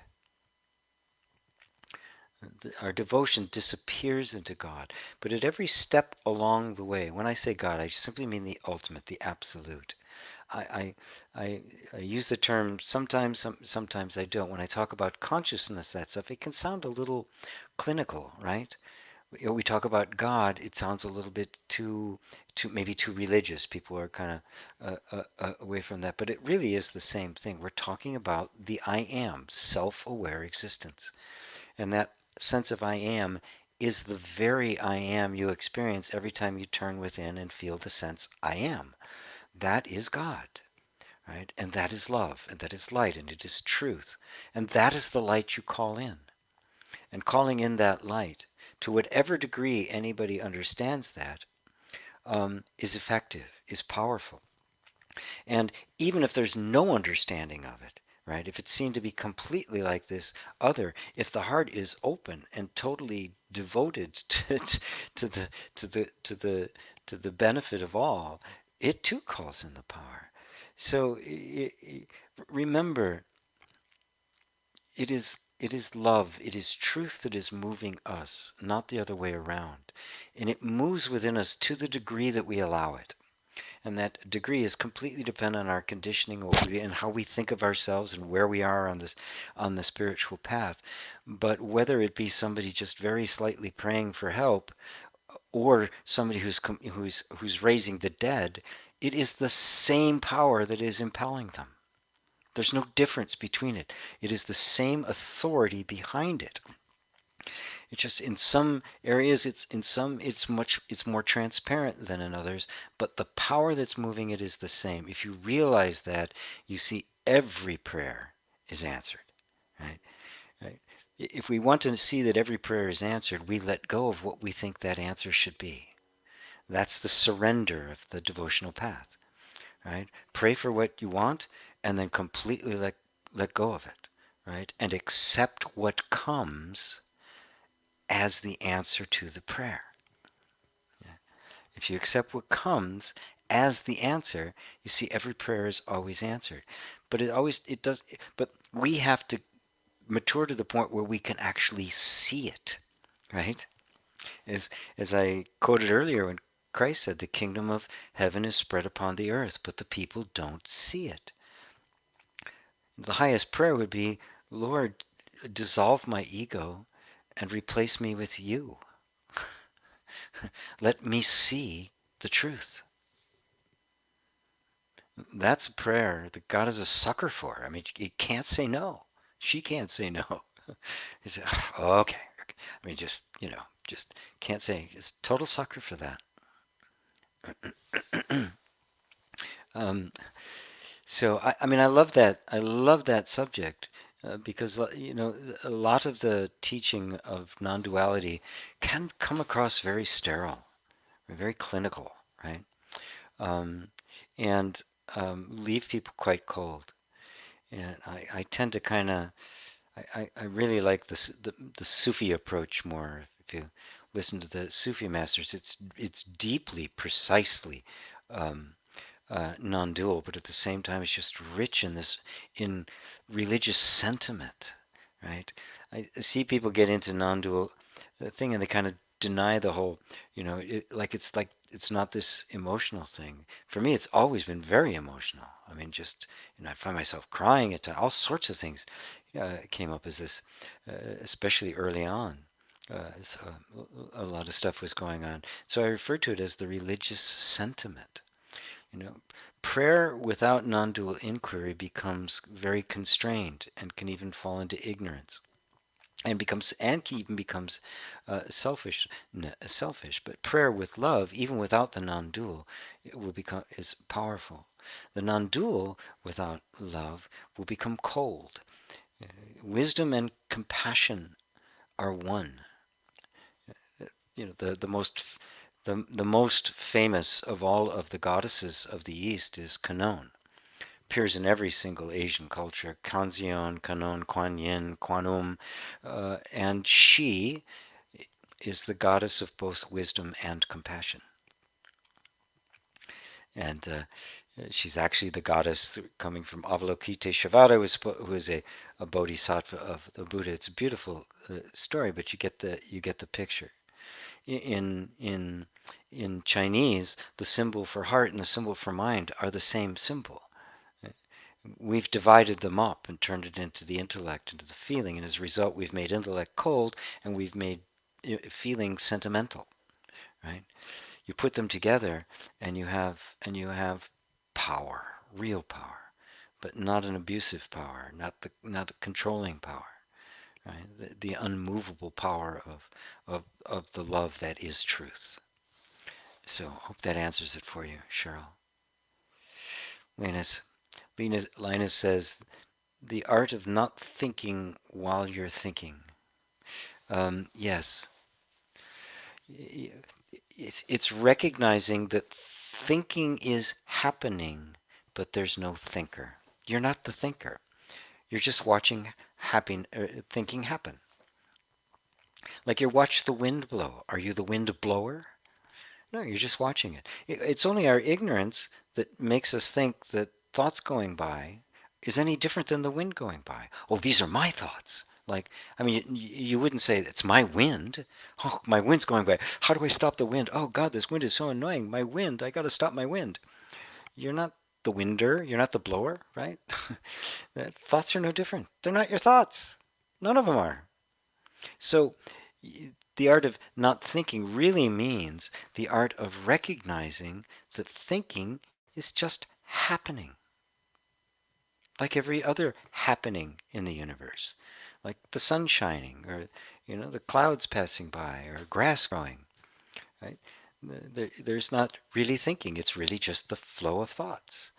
Like the wind is just the flow of air. We call it the wind blowing, but nothing's blowing, right? It's actually just air moving. Thoughts are flowing. That's it. A river flows. Right? We call it a river, but what is it? Water flowing. That's it. So there's no thinker. There's just thoughts happening. And so who are you? The one who's aware, the consciousness in which the thoughts are flowing. You're kind of like the riverbed through which the water is flowing. Let yourself be there. Let the sense of I come back there. Root itself there, not in the flow of thoughts, not in the imaginary thinker. The thinker itself is just a thought that happens to arise that said, oh, look, I thought that. It's just another thought. Oh, right. I'll turn the captions on Thank you. Linus gave me a suggestion to turn the captions on the replay. Great. I will do that. Ah, yeah, that will kind of cover it for the places that are soft. Okay, headphones do not help. Headphones do not help. Yes, loud. It's too low. Loud, too low. You may have lost your mic. Yes, you're barely audible. GP, I thought it was 5 at 5 p.m. Well, it could be the time changes, right? Because Europe now changed times, Lalit. It's always 4 p.m. Eastern, which is Greenwich Mean Time -4, right? Because we go back and forth daylight savings times, and it's different here. It's different in South America, or Australia and India, because they're southern hemisphere, and Europe goes different, and some place like Asia doesn't go on daylight savings time at all. So basically, right now the time is Greenwich Mean Time -4. When we go off of daylight saving times, Greenwich Mean Time -5. So right now, wherever Greenwich Mean Time is for right, figure out your time and go back to Greenwich, make it -4. Take your time -4, and that's the time it'll be. Been low fixed now. Okay, now when you tapped in your mic, so strange. Much better. Yes, now. Yes, excellent. Yes, great. Uh, uh, Jenny B says, AG, many thanks for your answer. Very helpful and appreciated. Good. Now that you guys can hear me. Hey, there's Sean the Humble. Excellent. Excellent. Hi, G. Sean from. Hi, good to see you. Good to see you. Ducks, thanks, GP. You're welcome, buddy. Gunnar, greetings from Sweden. Hi, Gunnar. RB, how do I stay grounded and not have my state deterred by outer circumstances? Right. Well, the way to do that, your state cannot be deterred by outer circumstances.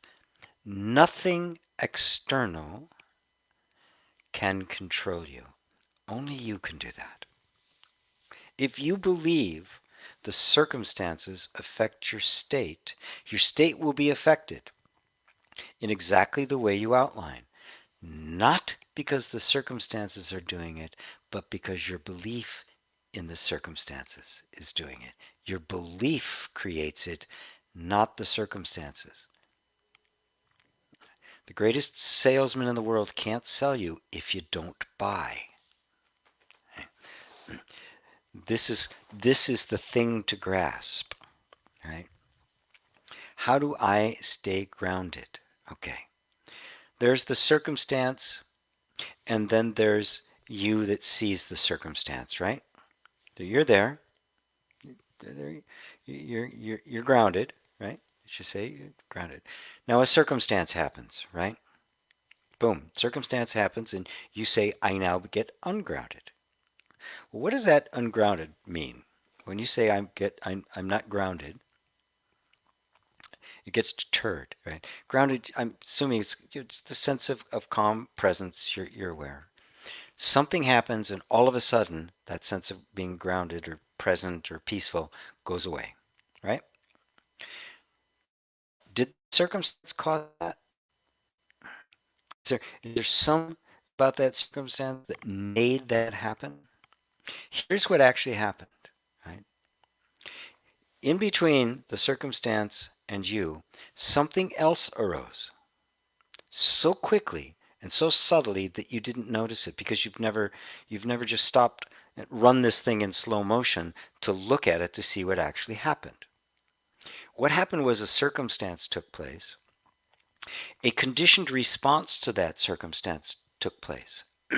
That conditioned response being an emotional reaction and a story, an idea. Oh, this is this, and this is what it means, and when this happens, this is what I experience. And a sense of a person arose to take ownership of that. And now, that feeling of being grounded and peaceful was replaced by a feeling of being distressed or ungrounded, right? Okay, now let's take a big, big, big step back. Right? When you say grounded, you're talking about an experience you are having, right? Okay, I'm here and now everything is peaceful. And now something happens and all of a sudden it's not something else, distress is happening, right? Blah, blah, blah. Okay, where are you in this? Now, really look. Slow down and really look. Where are you? Are you in the distress or are you watching the distress? Remember, spiritual transcendence doesn't mean nothing bad ever happens. What it means is that you recognize the place you are looking from is witnessing both the peaceful scene and the distressing scene, and thus are beyond both. This is the ultimate peace that has no opposite. We call it peace, right? But we get confused because we mistake the peace, which is just kind of a calm without a storm, as being the eternal, the constant peace. Just like we mistake happiness, right? The happiness that comes as a result of a desire being fulfilled, with the eternal happiness, which is just pure contentment. The pure contentment witnesses both the emotional happiness and the emotional distress. It witnesses both the peace, which is an absence of turmoil, and the turmoil. Isn't this where you're actually sitting the whole time? Isn't this the place you are looking from? This place is always grounded. The awareness that is aware both of the grounded and the not grounded is always the same. It never moves. Put your attention and your sense of identity there. Be the one who is aware of both the grounding and the ungrounding, and you will be beyond both. And that is the only place you will find what we would then refer to as permanent peace, permanent happiness. It is not a permanent state of emotional happiness. It is the contentment that is the nature of being itself, and therefore is not conditional. And this actually dovetails right into Shama's question, how not to react to the 3D world when manifesting a SP. Not sure what SP is, but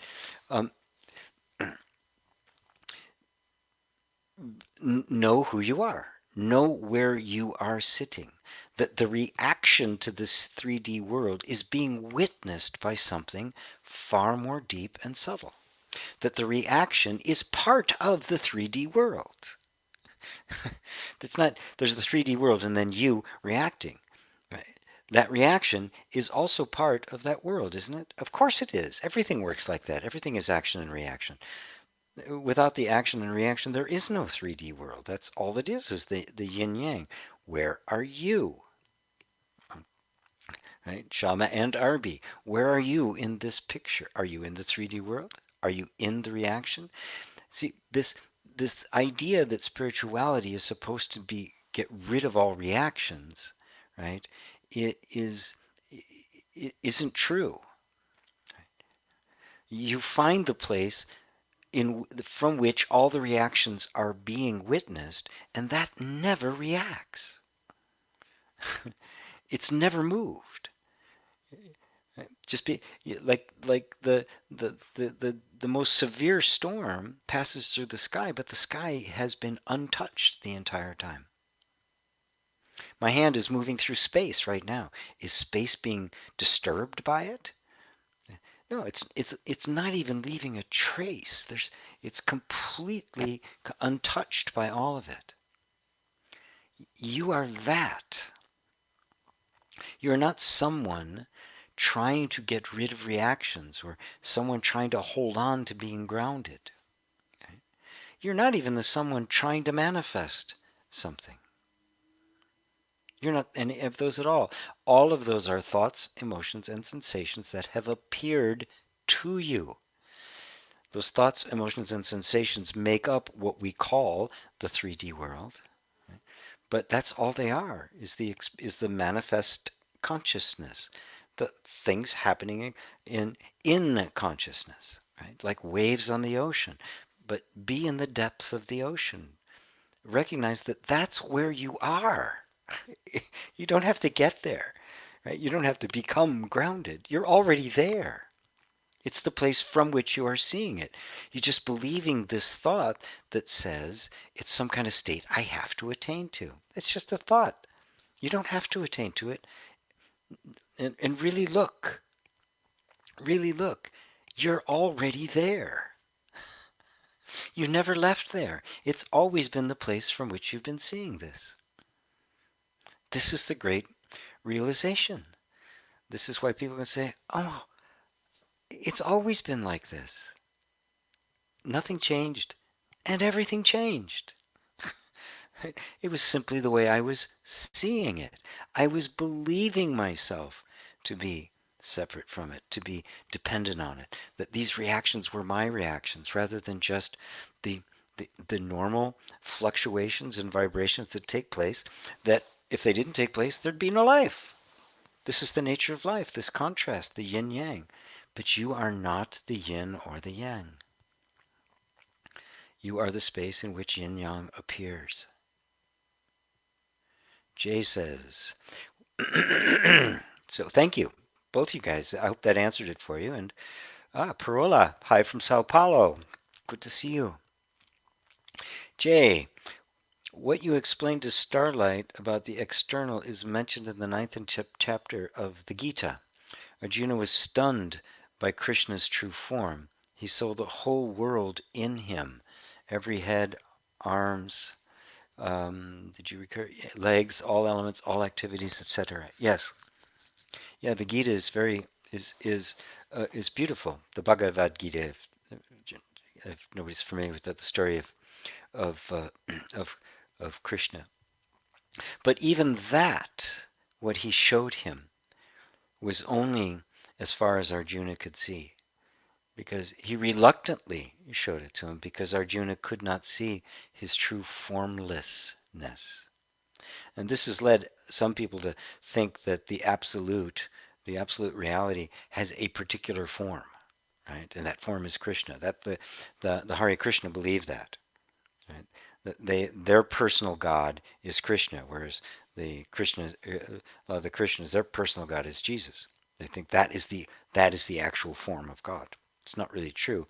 This was a concession that Krishna made to Arjuna, because Arjuna just could not grasp his formlessness. But just take a look. That sense of I amness, the sense of being, the sense of existence within that you can experience every moment, that you do experience every moment, does it have a form? Or is it just feel? We feel a form. But do you actually have a form? Does that sense of being feel like it's a form? Or is the sense of a form simply something that is appearing in and to that sense of being, which is conscious awareness? Linus says, so poetic. Thank you. Arby, I wish to stay in a peaceful, grounded state, but it seems as if I automatically react to outer circumstances and I'm aware of it. But I can't seem to stay grounded. Please help. You can't stay in it. Give it up. Your emotions are never meant to stay in a grounded space, right? Know yourself as you are, and you find that that is where you always are. And then you will stop trying to assert a, a lack of motion to the world that is nothing but motion. You cannot make the world peaceful. You cannot stop it from moving. Everything is in motion. Right? My hand is in motion, right? The electrons, everything. If you stop in motion, life would cease. Nothing would exist at all. You follow, right? You wish to stay in a peaceful, grounded state, right? because you believe that you are dependent upon circumstances for your peace. You are peace itself.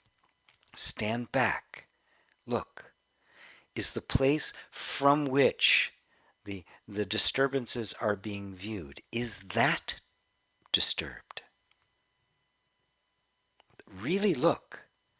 Is the place from which you are looking, has that ever changed? Has it ever shifted? Is it disturbed? Or is the disturbance something simply appearing on the screen of this undisturbed background? This is something to probe down into your depths. Keep going until the delusion has been destroyed. You cannot get the world to conform, to behave for you. Now you behave and be good so I can stay grounded. It's never going to happen. But the moment you realize that whether things are grounded or ungrounded out here has nothing to do with you, it's game over. Now you find the eternal peace that is not conditional. And that's really what you're looking for. It's not out there, it's here. Daryl says, GP, isn't it true that one can only respond at the level of one's consciousness? Yes. And of course, our whole point here is to go beyond that to the infinite consciousness that is the absolute behind everything. So yes, on a relative level, somebody can only do what they can do, right? They can only respond to the world at the level of which they understand. And for most people, that's the identification with a person, a separate self, and therefore the conditioned responses that make up that person are mistaken for themselves. So the reaction, which is nothing but programmed responses in the nervous system, feel like as if they're my reactions and I take personal ownership of them. So now I feel disturbed. Consciousness has literally put itself in a little box and is experiencing life as a disturbed person, but that's not what it is. That's only what it's experiencing by this kind of self-containment in its own little prison. But eventually that gets old and consciousness starts reaching back to its source to take itself out of the very experience that it created, because it's time to go home. The prodigal son, completely exhausted all his resources, was eating with the pigs, said, I'm just going to go back home. I mean, I'd rather just, I'm just going to go back home. Right after he just completely exhausted all of that and squandered everything he had, he says, I just want to go back home. Consciousness has experience. And those of you who are here have consciousness gotten to the point where it says, I'm done with this experience. Maybe I'm done with experiencing completely. It's time to go home. But of course, as you say, Daryl, different people at different levels. What I'm saying to you guys now, I can't say to everybody, and some people won't get it. The non-dual people who have some contact with non-duality will come here. I watch the numbers go up. One time there were 70 people watching, now it's 52, and it fluctuates. You can hear some people are coming on and going, oh, what's this? And wait, others are going, oh, what's this? Right? They will respond at that level at which touches their heart. Oops. Technology. So, yeah, you will always respond at the level of your understanding. And what we're here is to do is to merge that understanding into the infinite, so that your understanding and the absolute understanding are one. Pink ribbon. Hello. Here on YouTube, you can find a video of Papa G called Who is the Witness?, where he tells the story about the witness of a crime.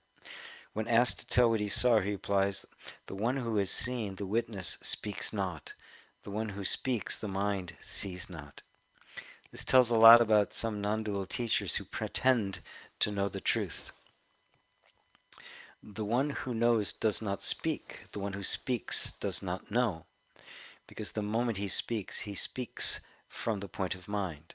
Sorry for the bad English.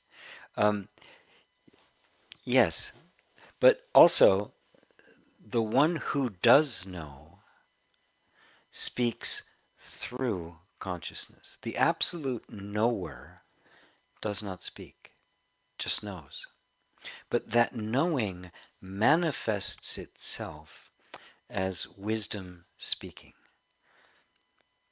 Its primary manifestation is silence, presence. A step down from that is speaking, right? Words coming out, correcting, pointing. Right? The one who is still identified as a person speaking is the one who does not know. Right? Remember, the this the vehicle of speaking. Right? This is very it's a very subtle one, right? Because it's true. Oftentimes people speak that don't really they have the idea, but there's still the identification with the person. So the one speaking isn't actually the one that knows, right? But where that identification with the person is gone, or at least highly diminished, the one who does know is speaking through this vehicle of thought. I mean, it has to be that case. If that was the case, there could be no teaching, and you and I would have never have heard of this. Nobody, every time the sage just keep quiet, or better yet, just immediately left their body, there'd be no teaching, right? Krishnamurti said it. Buddha said it perfectly, actually. You know, he says I've never said anything. Now here's a guy who gave sutra upon sutra. There's like 50,000 sutras, the Buddha speaking, on and on and on, right? And yet he said I've never said a word. Both of those are true. Both of those are true. You know, every day I get up and I speak this stuff, and I know that I'm going to fail. I'm going to try to communicate something that cannot be communicated. So every day is a failure. I'm not practicing the success principles here, exactly the opposite. Right? It's who's speaking that makes the difference. Right? But you can feel it. Some people are teaching non-duality and they get it to a certain degree, but it doesn't touch your heart. And to me, that's the presence that's really speaking. And it's way beyond the words. The words can carry the word, right? But sometimes it's just words. But for somebody that those words may stick. There's the story of the second, was it this? No, it was the last patriarch, the final patriarch of Zen in China, who was illiterate. It was a boy, a young teenager, and he heard somebody reciting the Diamond Sutra, and immediately attained full enlightenment. Now, the person who was reciting it was not enlightened. He heard those words from somebody who wasn't enlightened and became enlightened. So there are no rules here. Oops. Terelius, Halo G. What is the wisdom part of the two? Compassion and wisdom. We all think wisdom is being smartness or insight in things. Well, it is. It's seeing to the heart of it. When we're practicing non-dual inquiry, that's wisdom. It's the precision of self-examination. It's the higher reasoning. It's questioning the assumptions. Like when I say, where are you? When something is reacting, right? And you don't want to react. It's an uncomfortable reaction. I ask, where are you? That's wisdom pointing you back to your true position. In that true position is compassion and love, right? So you can't really separate the two. If you do, you either become sentimental or cold, right? So it is a flow, compassion and wisdom. But wisdom is the precision of non-dual inquiry. It's exactly what we're doing here, the entire time. Um, the way it appears is could be somebody who's wise, somebody who has insight, somebody who sees things that other people don't see. That's the way it appears. But what it is actual self-awareness manifesting itself in just the right touch in the moment that brings the best out of that moment. Oh, we're already 15 minutes over time here, so I'm kind of going to speed up a little bit. I did start a little bit late because my granddaughter needed me. Lati, Lalit says everywhere, nowhere, but now here. Very good. Jeff Jeff says losing sound was a reminder of my gratitude for your voice. Live, directed at me or us, and makes me aware of an attachment of myself, or Jeff the seeker seeking outside the self. Ah, yet gratitude for the clarity I found in you. I like the way you put that with the quotation marks and the like. Yes, the voice is really in you, right? It appears externally, right? The the guru, the teacher, right, is always an appearance, right, in the world of what's actually going on inside you, as is everything, right? As is everything. The Buddha that appeared in the world is you. It's you. It is the Buddha within. It is the reality within. It's the truth within. That's you. That's where where it's always been. But it manifests out here. And this, don't let this be confusing. This is what we experience. What we experience as the world is like the waves on the ocean, right? And constantly changing and fluctuating, and it can be beautiful and interesting, or it could be not so interesting and ugly, and yet it's this constant flow. But that's simply the appearance. So the appearance of a sage is not someone with wisdom. It is the infinite wisdom appearing as someone, appearing as a form. That's the avatara, right? We can see, the fundamentalist and traditional Christians see Christ as being, possessing God, right? Or as being a God, right? Whereas Christ was God shining, appearing as a human being. They turned it into a person who was God rather than a form through which God was appearing. The transparent to transcendence. The reality appearing as form. And that's all of us. That's what's happening right here and right now, whether it be somebody speaking or somebody even impelled to ask a question. It's the same energy that is impelling. And of course, there are no questions, there are no answers. So there's no seekers, there's no teacher. We're a team. Gee, my best teacher, thank you for being here. Thank you, Ava. 2G, thank you, says, oop, thank you, says Anja. Ah, good. Ava, my beloved teacher, too. Amen, says Mary J. This one's saying, stuck with me for years. The mind, when turned inward, is the self. Yet ultimately, even the mind becomes, you realize that it is the self. There's nothing but the self. Yes, yes. Yeah, beautiful. By the way, about technology, do you remember about my trouble with not receiving? Yes, I did. We're looking into it, Ava. Bless your heart. Pink Ribbon says, oh, where'd you go? Oh, there. Thank you. I understand you're one of those teachers, but I see many teachers, even true awakened one, when they speak, they aren't helpful at all. um, yes. Yes, and it's true. I mean, I've known teachers that I really knew they were awake, but boy, they were really bad teachers. Not everybody could teach, okay? Because I have a really deep appreciation of art doesn't mean I can draw. I can't. I can appreciate art like crazy, but my stick people don't look like stick people, right? So just because you get it doesn't mean you can teach it. And some people get kind of locked into a particular way that tends to emphasize more of the mind.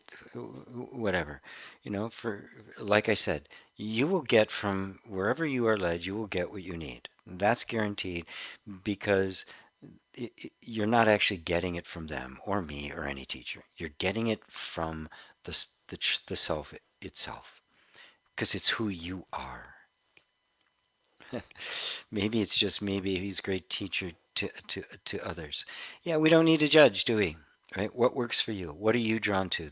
That's what matters. You know, I've had people actually criticize me because I'm not more like him. What are you gonna do? What are you gonna do, huh? Yeah, what are you gonna do? That's what it is, right? I find that everybody gets what they need. And in some instances, yes, it can in some instances it can evoke a little bit of ego in some people. I've seen some people go, "Well, this isn't true because this is the way it's supposed to be, and there isn't anybody else," and get very dogmatic about it. A fundamentalist, non-dualist, like what? But it happens. You know, what can I say?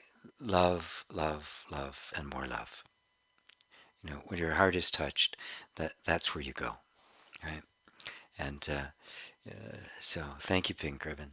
Mary Sykes, can we not tell by the one speaking as their words are living words and something they are mimicking what they've heard? Yeah, you can tell that, right? I mean, you can tell somebody, listen to a good musician, and you can tell the ones that are like, I mean, it's like totally authentic, it's coming from them, and others that's imitative, right? You can tell, you can feel it. You can feel it. Now, some people have become disassociated enough from themselves that they really can't tell. So take a little time, it'll happen. Rosario says, thanks for your satsang, GP. Thank you, Rosario. Nawaf. Hi, GP. Hi, Nawaf. That is written in Arabic. Oh, wow, beautiful. Thank you. God, I wish I could. The languages are just so beautiful, written, spoken too. I hope you're well. I have a question. List you. How can I understand that we are one consciousness, but operating through various humans living in this world through history? It's a wonderful question. What I recommend is that you don't try. Don't approach it like, how can I understand this? Because that's the mind trying to grasp something the mind can't grasp. Believe me, when the genuine understanding dawns, it will take the mind and make things clear. Remember, the mind's not self-acting. It's only acting out patterns. Other influences created it. First, it was your parents and the environment and conditioning and all of that sort of stuff. As awakening takes place, the awakening takes control over the body, the emotions, and the mind. It actually begins to assert itself so that it becomes what is being made manifest in mind rather than the imaginary self. So don't, there's no need for you to try to understand that you're one consciousness, right? Understand that you are consciousness, but not through the mind, through the direct perceiving itself. And that is simply by noticing. Look at thought, look at emotion, and look at sensation. All of those are your experience. You have no experience whatsoever that isn't made up of some combination of those three things. Now, all three of those things come and go. You watch them come and go. So what are you? They can't exist without you, can they? A thought can't think itself. It does not appear to nobody. It can only be there when there's consciousness of it. Same with emotion, same with sensation. And of course, so you are obviously the consciousness that is aware of thoughts. And you're not the thoughts because the thought comes and goes and you're still here. Right? So it needs you, you don't need it. You could be in a completely quiet where there's no thought whatsoever. That happens occasionally. It doesn't have to, it's not important, but it can occasionally, and you're still here. But even in an exercise like the meditation, where I'll guide people to back from thought and emotion and sensation to just what's left, and there's just this feeling of being. Right? Just be with that. The rest of this will explain itself. Let that sense of identity, the sense of I, return there, because that's the true I. The true I, the sense of I has gotten mixed up with I'm the body, I'm a girl, I'm a boy, I'm old, I'm young, I'm white, I'm black, I'm Asian, I'm native. It's gotten all sorts of mixed up. I'm a Christian, I'm a Buddhist. So that sense of I has conformed itself to a particular form. Take the I out of all of those associations, so there's nothing left but the I, just consciousness. And then let that marinate. Let that just kind of sink in and begin to colonize the system. First recognize it. Recognize that that's always where you've been. You've always been the one aware of thought, emotion, and sensation. You've never been actually been thought, emotion, and sensation. Right? And that's the understanding of consciousness. Now, turning your attention towards that consciousness, and now understanding consciousness as yourself without any other reference, you will find that that consciousness is boundless, it is beginningless, it is endless, it is formless, it has no name, it has no location, it is infinite. And because it is formless and infinite, it means there's only one of them. And then the door of that understanding of this one consciousness that has been operating through all time and space, that itself is not in or bound by time and space, will dawn of its own accord. Thank you, Naf. Tyrelius. I always have to slow down when I say that name. Tyrelius. Thank you, G, for all the teachings. I, as someone running away from the religions and beliefs, is this teaching of belief on the side of the pendulum? No, it's not. I have no interest in beliefs. Because beliefs change, right? I'm not interested in a belief. A belief will change. What I'm interested is in truth. Truth does not change, right? And that's the difference between truth and a belief. A belief requires somebody to believe it. Right? Truth does not require somebody to believe it to be true. Right? It is self-existent. So what we are doing is not just creating a new set of beliefs, even a new set of beliefs about the truth. We want the direct, unfiltered, unbuffered, unfettered access and experience of the truth as it is. That is what this teaching is about. And it's a pointer. It's not a teaching. I don't teach truth. I point. Over there. You look. No, over here. Look, over here. Over here. Come. Yep, there. Look. There you go. No, back over here. That's all I do, because you have to see it for yourself. That's it. It's not a belief system. God, who has any interest in belief systems? Look at the problem belief systems have. We got them going on right now. I mean, oh my God, what a mess, right? So yes, we're not into, there's truth in religions, all religions and belief systems. There's always some kind of a grain of truth, but the system became petrified, right? Because truth is capable of wearing all sorts of different costumes. It appears in all different forms and is constantly appearing in new forms as consciousness develops and times change, and even things written 50 years ago, 50 years ago, I sound a little bit strange to just the words and the metaphors and the like. So the truth itself remains absolutely changeless. The mask it wears, the costume it wears, is changing constantly. When we mistake the costume for the truth, we get a belief system that gets petrified, and that's what you run away from, religions and the like. And you should. Run. Don't walk, run. Because they have lost access. Truth is living and dynamic and cannot be contained in any belief system. No belief system can contain it. So non-duality is a means of inquiry. It is not a belief system. Right? Be very, very clear about that. If you have somebody start telling you some non-dual truth, again, run. Don't walk, because it has petrified into a belief. It is a means of inquiry. It is not an end in and of itself. The end is self-aware truth. You realize that you are the truth. And, and the truth is not something you know. It is what you are. Tien. Hello, Tien. Says, how about manifesting a dream life? Well, I'm not a doer. I love hearing your thought about that.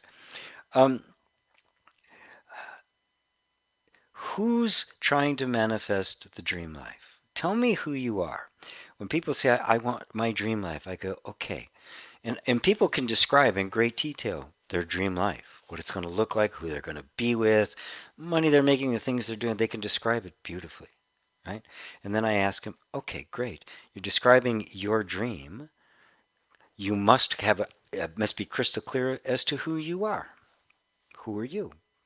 Tell me about who are you? Tell me about you. Well, I'm like, well, no. That's just thoughts of, I want to know you. See, we just turn the attention from what you want to manifest to the one who wants to manifest, and now you've started the journey back home. Don't worry about the manifestations. They take care of themselves. Christ put it beautifully. He said, seek ye first the kingdom of heaven, and all these things will be added unto you. Period. End of story. Right? He didn't say, seek ye first the kingdom of heaven so that all these things would be added unto you. He said they would. So don't pay any attention to it. It's not worth it. Don't even think about it. Consider the lilies of the field. They don't toil. They don't knit or sew. And yet Solomon in all his glory was not arrayed like one of these. Right? Don't put the emphasis there. Put the emphasis on knowing who it is. And you'll find that desire to manifest the dream life, that 95% of it isn't even yours. It's conditioned responses based on who you thought you were. It's an image of way life is supposed to be that you didn't even choose. Know who you are, and then your real desires, the real life you want to have, will become so crystal clear, and then it will manifest. You believe me, you don't want to manifest a dream that isn't really your dream. Oh, I really want this life, and then you get it and go, you're selling it on eBay a week later, right? God, how do I get rid of this? We've all experienced it, right? Oh, this is the relationship of my life. It's like, oh my God, how do I get out of this? What was I thinking? Don't do that. Know yourself. You can't know what you want until you know who you are. End of story. And don't try to know yourself, who you are, by knowing what you want, because those wants are all coming from different. You be able to see through all of that. You'll get there. What everybody wants to manifest in the dream life. What do you want? Happiness now. So do you want happiness now, or do you want to have it later? The reality is there's no such thing as happiness in the future. It's either now or it's never. If happiness is real, it has to be present now, which means we're simply not seeing it because we're looking in the wrong place. Come back. Look here. Who are you? Jeff says, it's never like I understood why there are trumpets until I heard Miles Davis. Yeah. Yeah. All of a sudden it's like, oh, that's why God made trumpets. Gabriel, yeah, you're good, Gabriel, but sorry. Sorry, dude. Oh, it's still fantastic. Yeah. It's like history is one of mind's most fascinating creations. It is. It's so fascinated by what never was. What's the history of your dreams? Love you, GP. Love you too, Mary. Jay says, even though the form is known, the knowing does not have a form. Even though it feels like it, it's only a feeling. Even that's known. You're getting it, buddy. That's it. Yeah, the form is known. The knowing itself has no form. And what are you, the form or the knowing of the form? It's obvious you're the knowing of the form, which means you're formless. Amen, brothers and sisters. And boy, did I go a long time. Well, actually not, because I had several interruptions. But so anyway, no more questions? we all be happy. I love you all.